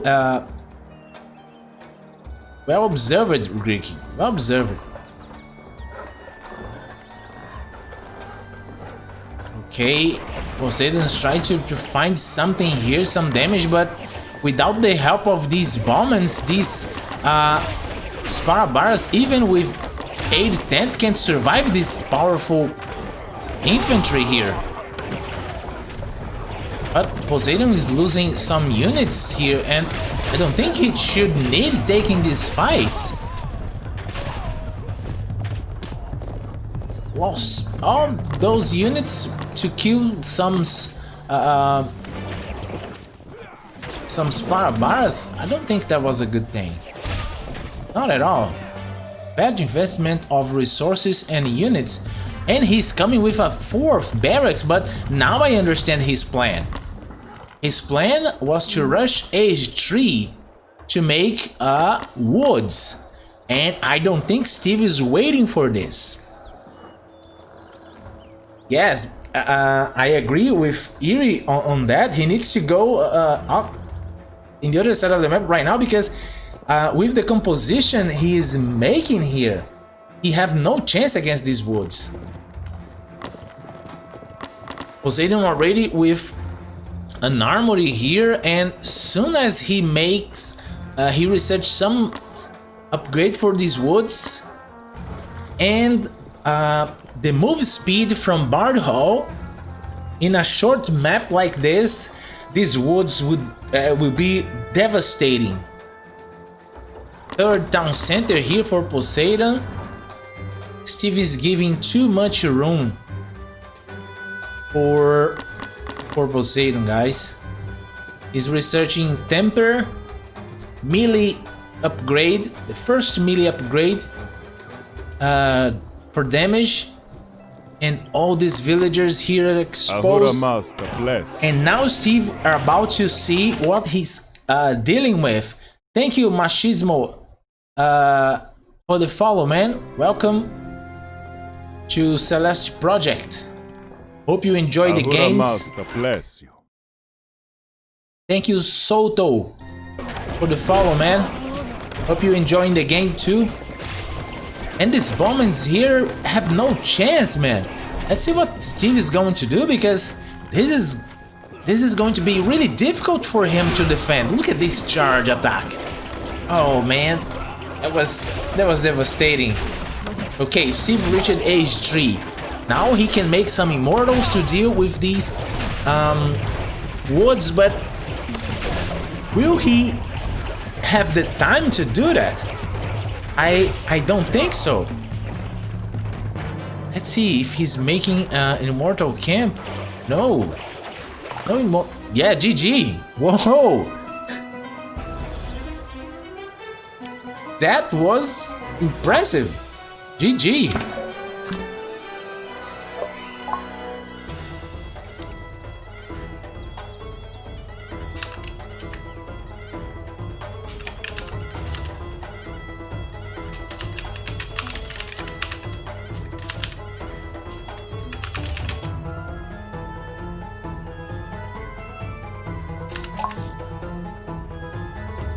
Okay, wow, that was really strong gameplay from Poseidon here, guys. 11 minutes game. Okay. Oh.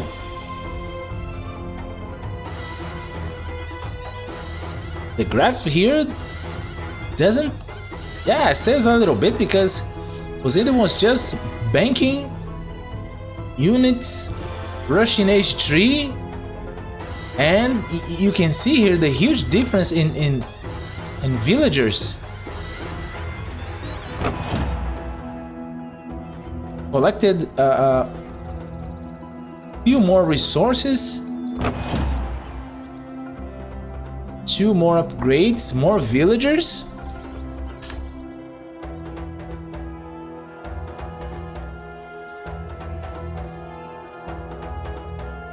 Oh, GG. GG.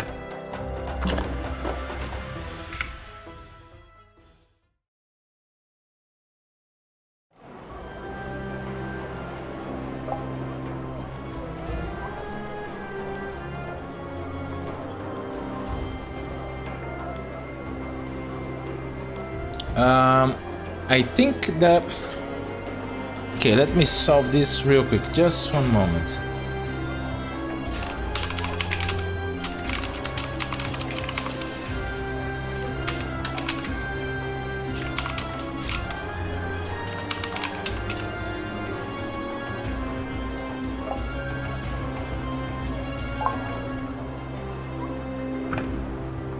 Let me just relog real quick here, guys.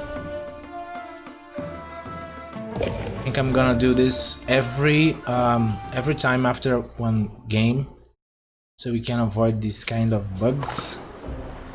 Okay.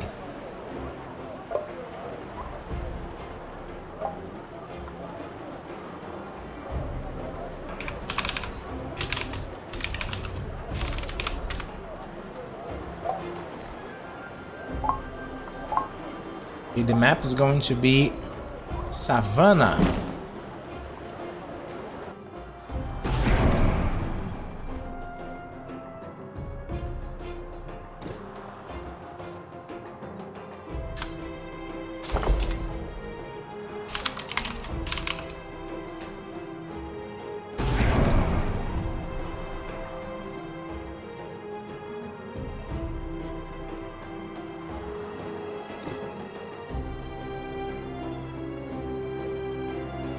Hey, where is Savannah?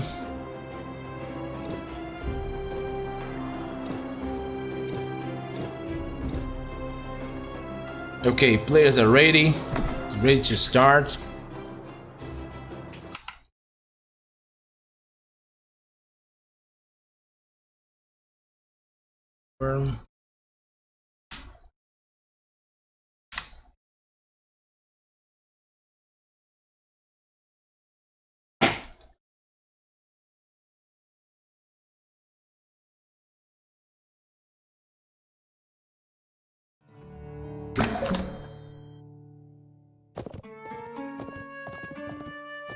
Okay.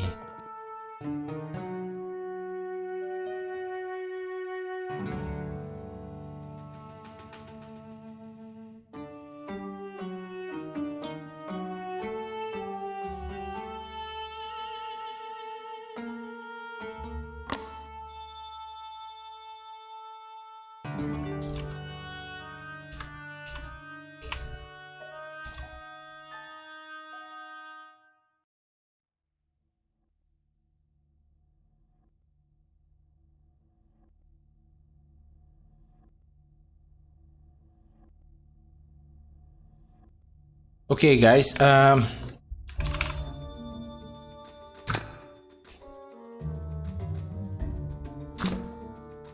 Steve needs to restart his client because his game is bugged.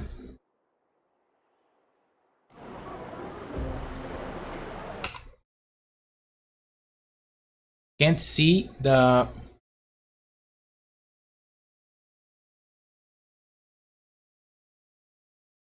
He can't see the party.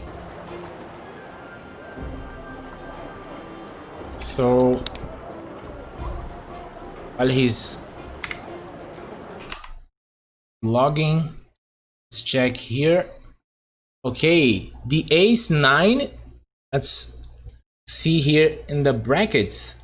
The ace 9 won 2-0 against Starro,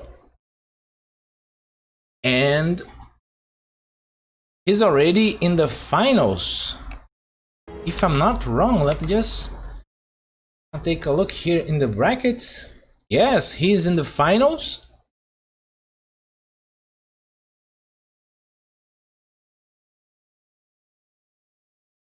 Just waiting for the results of this match. Blessings upon you. Go, Steve. Okay, thank you, Striker, for the donation. Go, Steve. Okay, now I believe we're able to run the game without problems.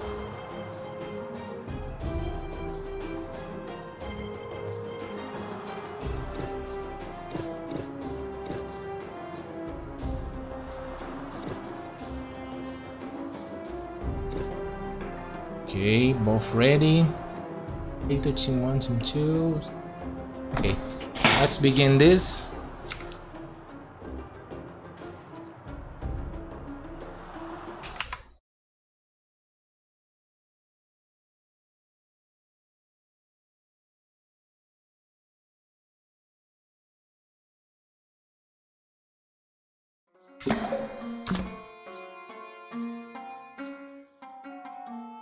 Okay guys, I know that some of you doesn't know this map or are not used to see this, but this is Savannah.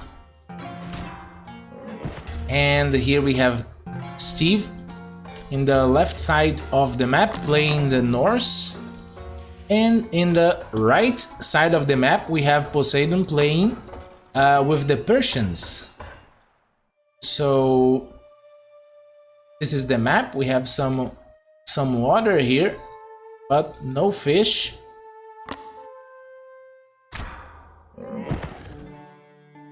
Players have a few amount of trees, so you have to choose wisely how to spend this valuable resource in this map. So considering the map, spamming units that depends on wood wouldn't be a good choice, especially if you're thinking about end game, age 4, a lot of units. So I can see that this map favors a gameplay with more units dependent on gold and food than gold and wood, but let's see if players take that in consideration, choosing the units they're going to use. And both players already with barracks and few units to defend the precious hunts.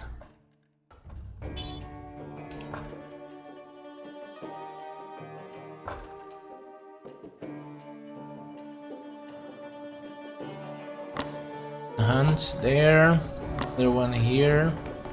I think both players are fine with food. Okay.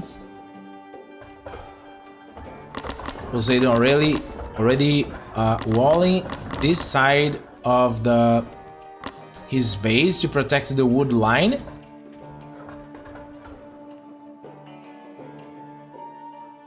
But here comes Steve with 2 spearmans and 1 scout. Now what he's trying to do.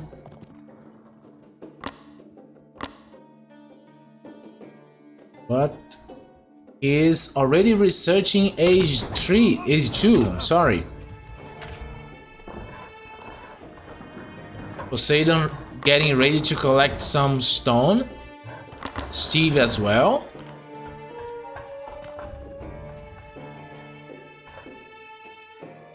Okay. Poseidon already finished the hunt. And now he's going to this location.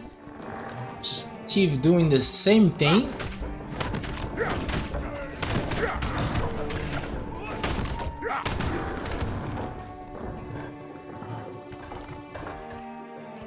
Okay, Steve is going to finish age. Is going to reach age 2 faster than Poseidon.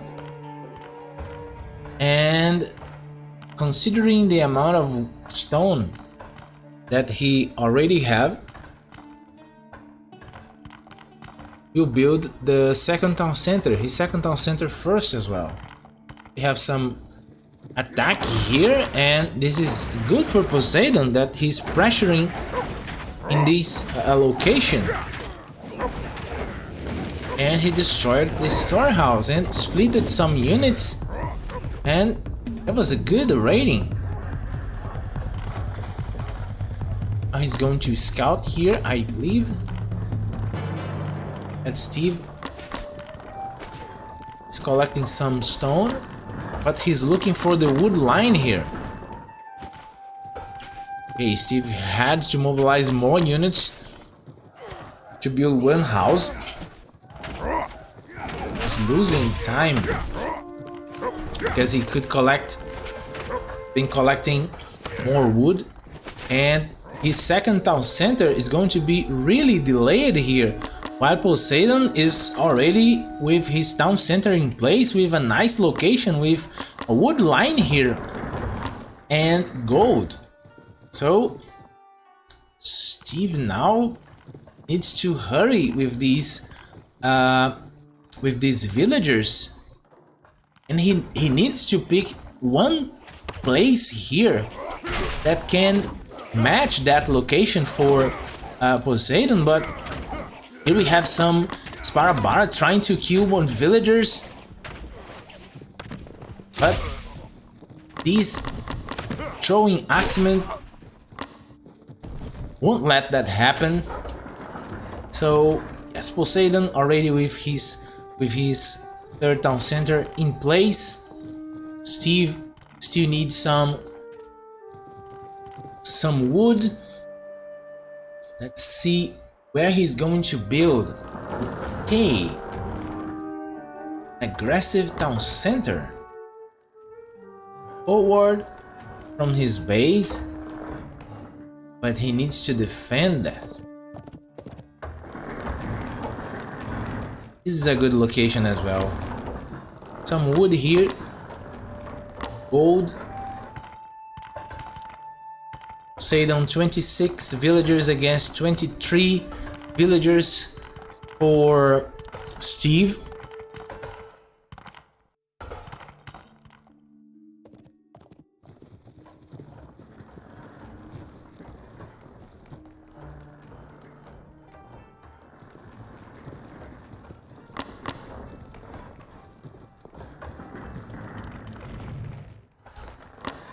Okay, Poseidon double archery with stable.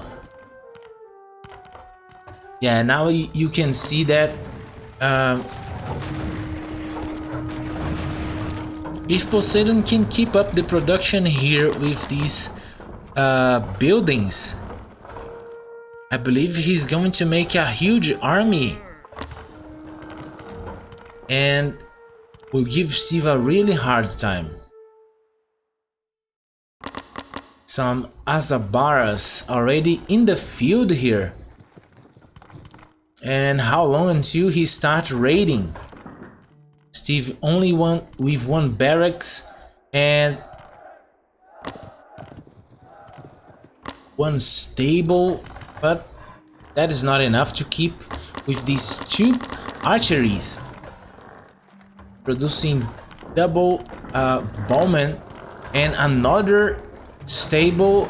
Guys, I don't see this as a good situation for Steve. I honestly don't see that.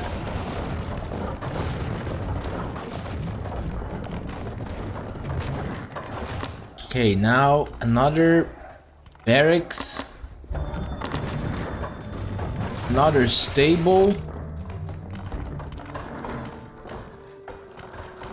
Good wall here for Poseidon, trying to protect.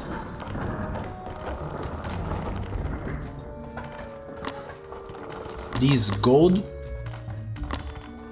And one armory here, 8 minutes armory. Okay, double stable, double barracks for Steve. And Poseidon, double archery, double stable, and one barracks. I think that the first upgrade he's going to choose is barbed arrows, because obviously that he's expecting more infantry from Steve, so barbed arrows here is going to make a huge difference in any fight. But let's see what Steve can do in this situation that he is behind here. Okay, losing units isn't a good thing to do now. I believe he could scout the... Look at this amount of units for Poseidon. Steve is really in a bad situation. Okay, we have paused here.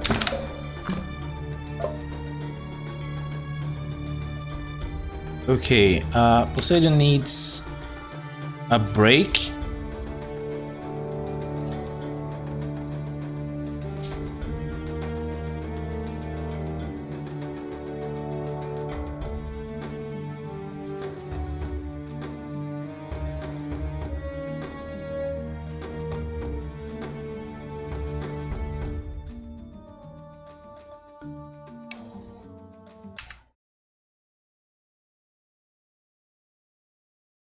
Just remind here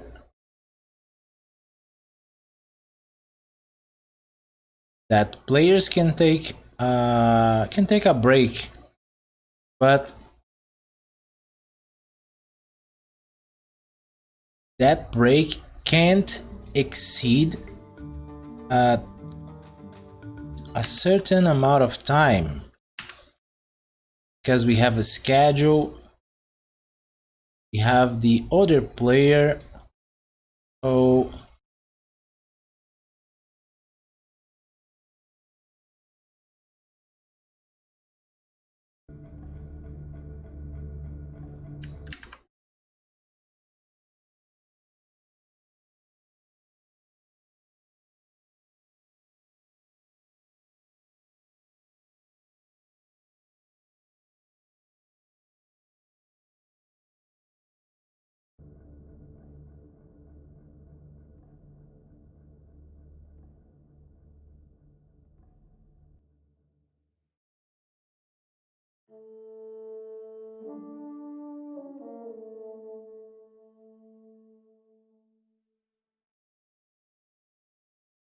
okay, while we wait,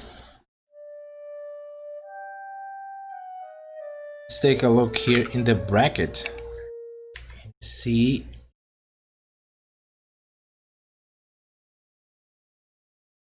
The ace 2-0, man.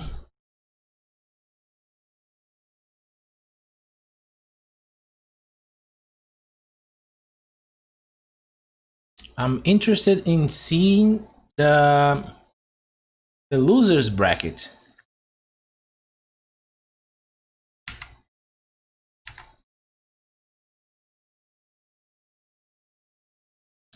How players are going here.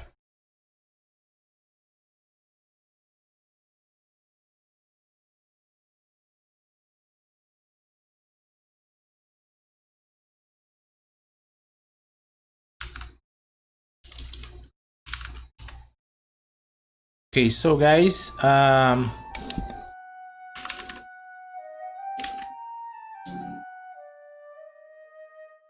gonna take 5 minutes. I just checked it. Thank you. We're gonna take a 5 minutes break here.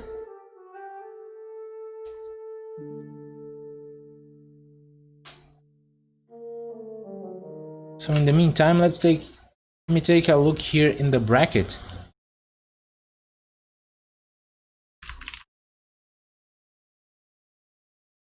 The losers bracket. We have best of one. So Break Penguin 1-0 over Warlock, and whoa, wasn't expecting that. And Igory is still playing, I guess, against Verhoover.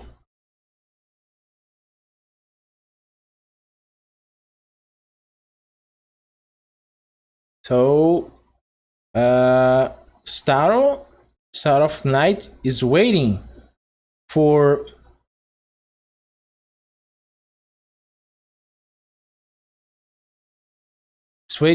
the winner from the match between Igory and Verhoover. So, and it's going to be a tough game.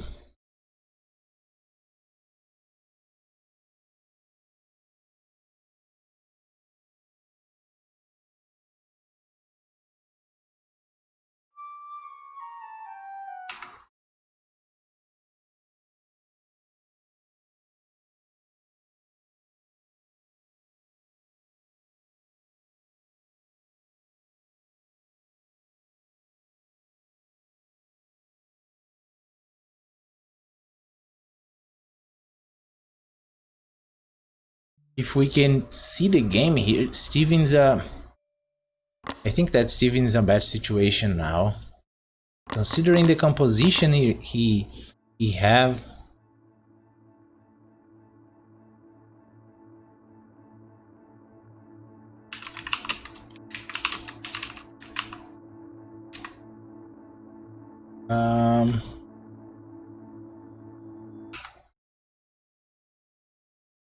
Okay, Poseidon is back. Let me just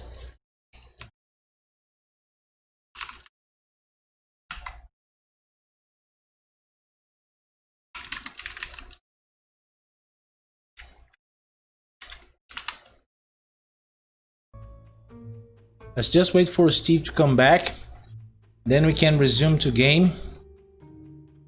See if Steve can survive this, because this looks like a difficult situation for him.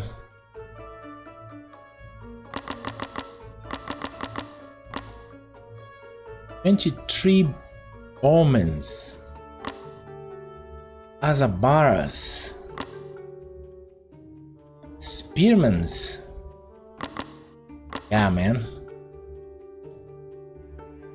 43 villagers against 46.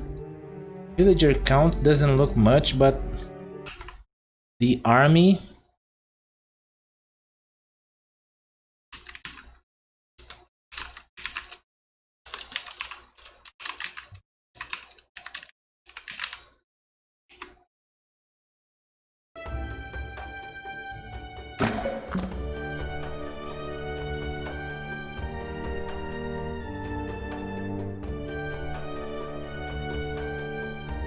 I don't know, but I think he can't survive this attack. If Poseidon moves now, I don't think he can survive this.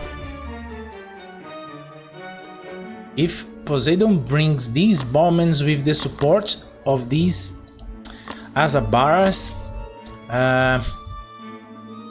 this is going to be really hard for Steve to survive.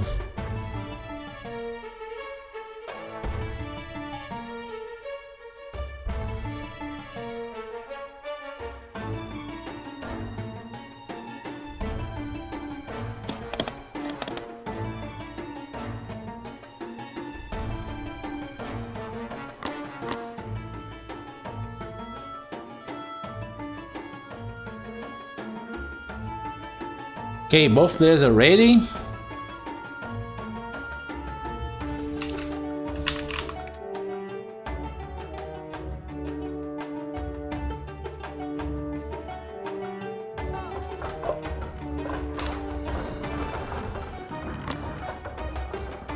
Okay, here comes some units for Poseidon. And this is not a fight Steve should be picking right now.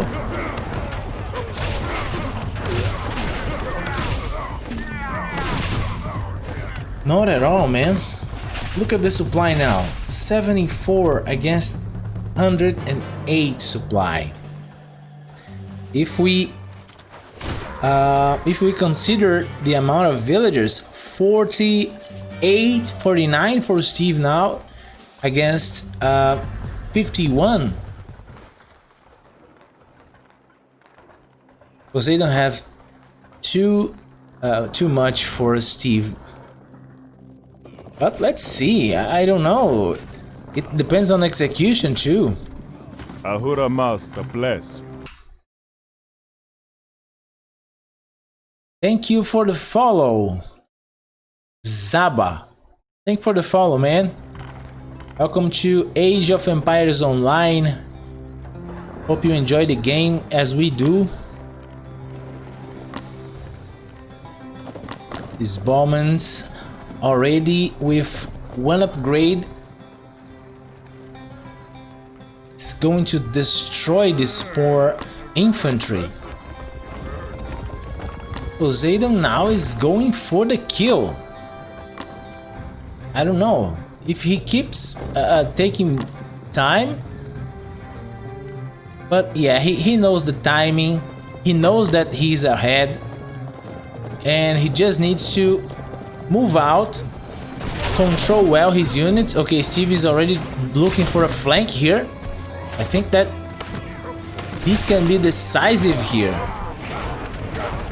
Yeah, but numbers, nah. Unfortunately, I don't see Norse getting away with this. I think that's GG. Steve knows that at this moment he's really behind. We can see in the score over here. He can see at the score as well. These bombings. 41 bombings with +1 upgrade for piece damage. These guard towers won't help against this huge army here. Here comes the raider hero trying to yeah, not gonna happen. Have no chance. Yeah, guys, I would say that Steve had a good run. He's just coming back from a long time without playing Age of Empires Online. He still needs to catch up with some things. But I think that we can expect a more threatening Steve for the next competitions. He's trying to make some barracks here to deal with these horses, to these cavalry, but these bombings are destroying everything. These poor villagers giving their lives to collect one more piece of gold to help the Norse Empire, but this is a hard mission here for Steve.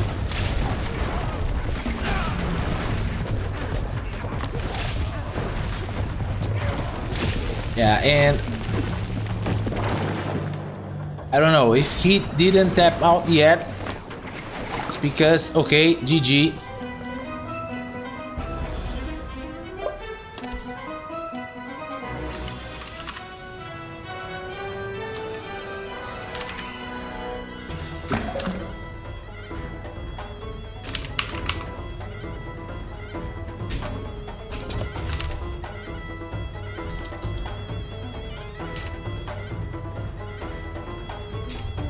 And now, after this game, we just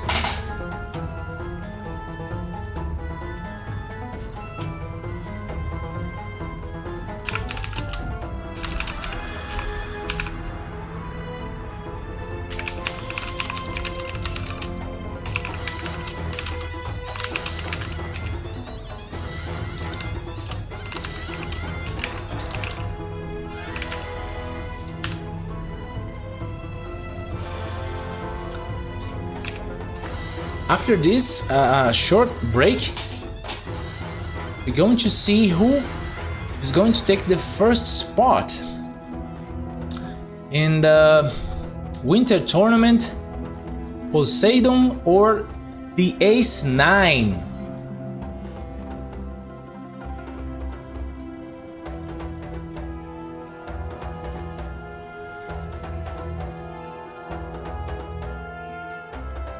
Okay, I know that some guys in the chat are hyped for this match.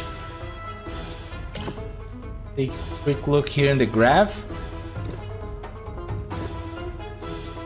Yeah, Poseidon is playing really well, really well.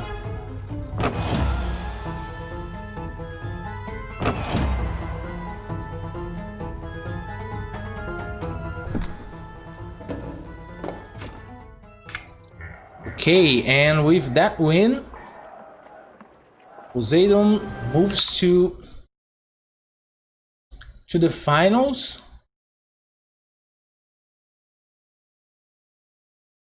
With a 2-0 victory over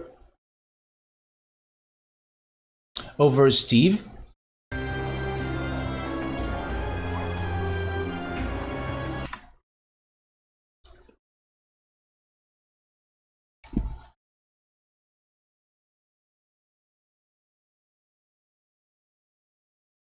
Let's just take a look here, upgrade these brackets for you guys.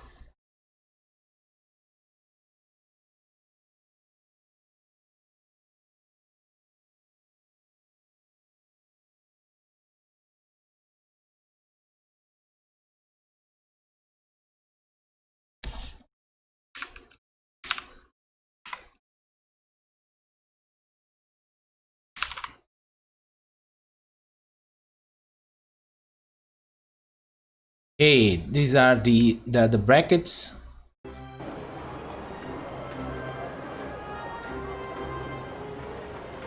Okay, Striker, I need to talk to you, man.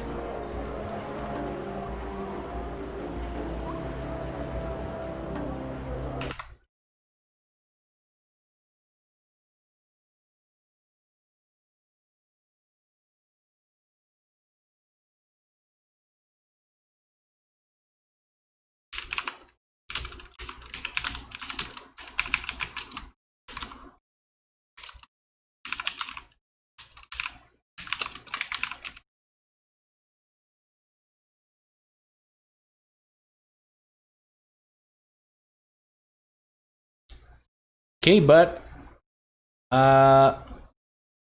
let's not count Steve out of the tournament yet, because now he's going to play against Break Penguin, and this is another rivalry growing in the community. They both played this week, I believe twice, 2 days in a row. They had good games.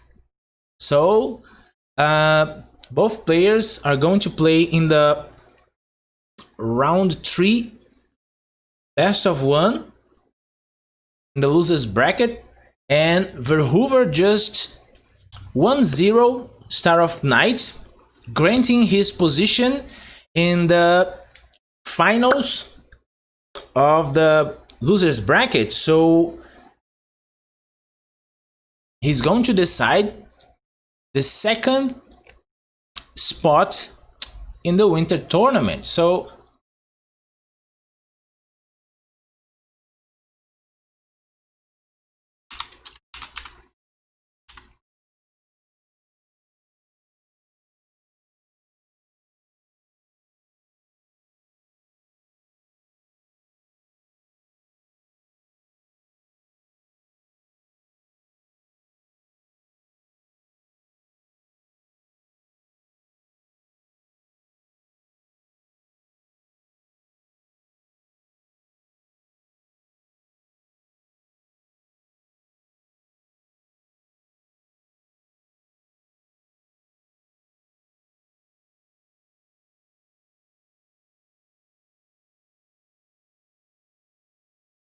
let's take a look here how many games we still have today.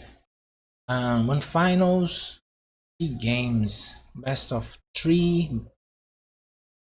We have a best of 3 finals, Poseidon versus the Ace.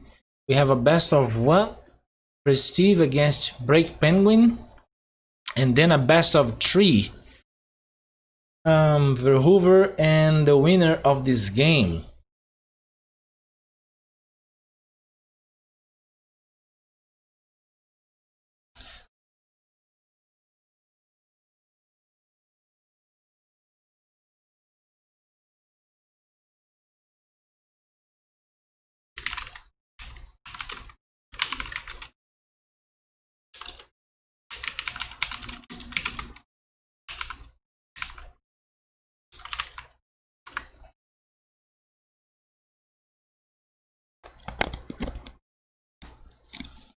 Let's just confirm here some information.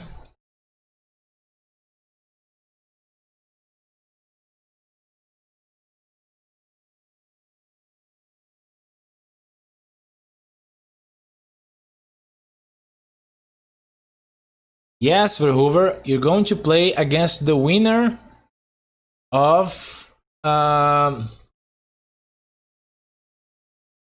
you're going to play against the winner of Steve versus Break Penguin.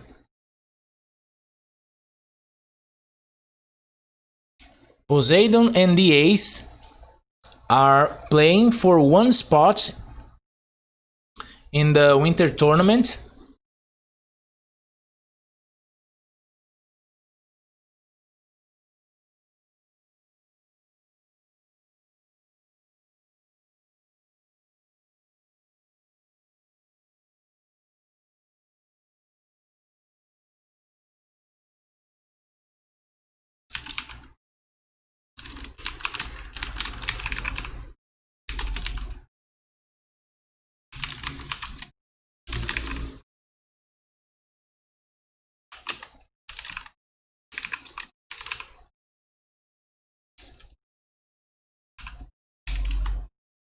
Okay guys, we just need to check something here to see about the next match between Poseidon and the Ace.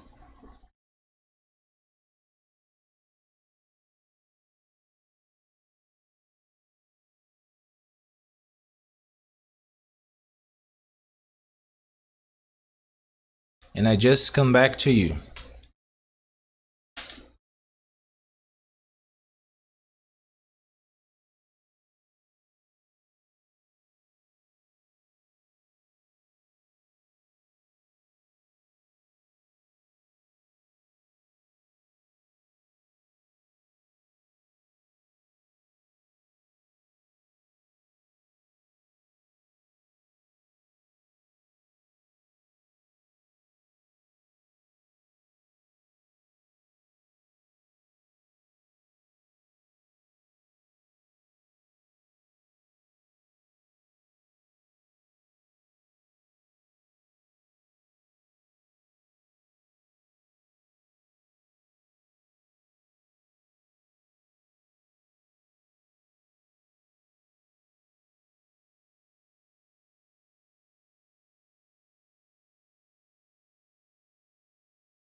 Okay, guys. PF2K is going to cast the next game between Poseidon and the Ace 9. So just hang on. I'm going to change streamers here.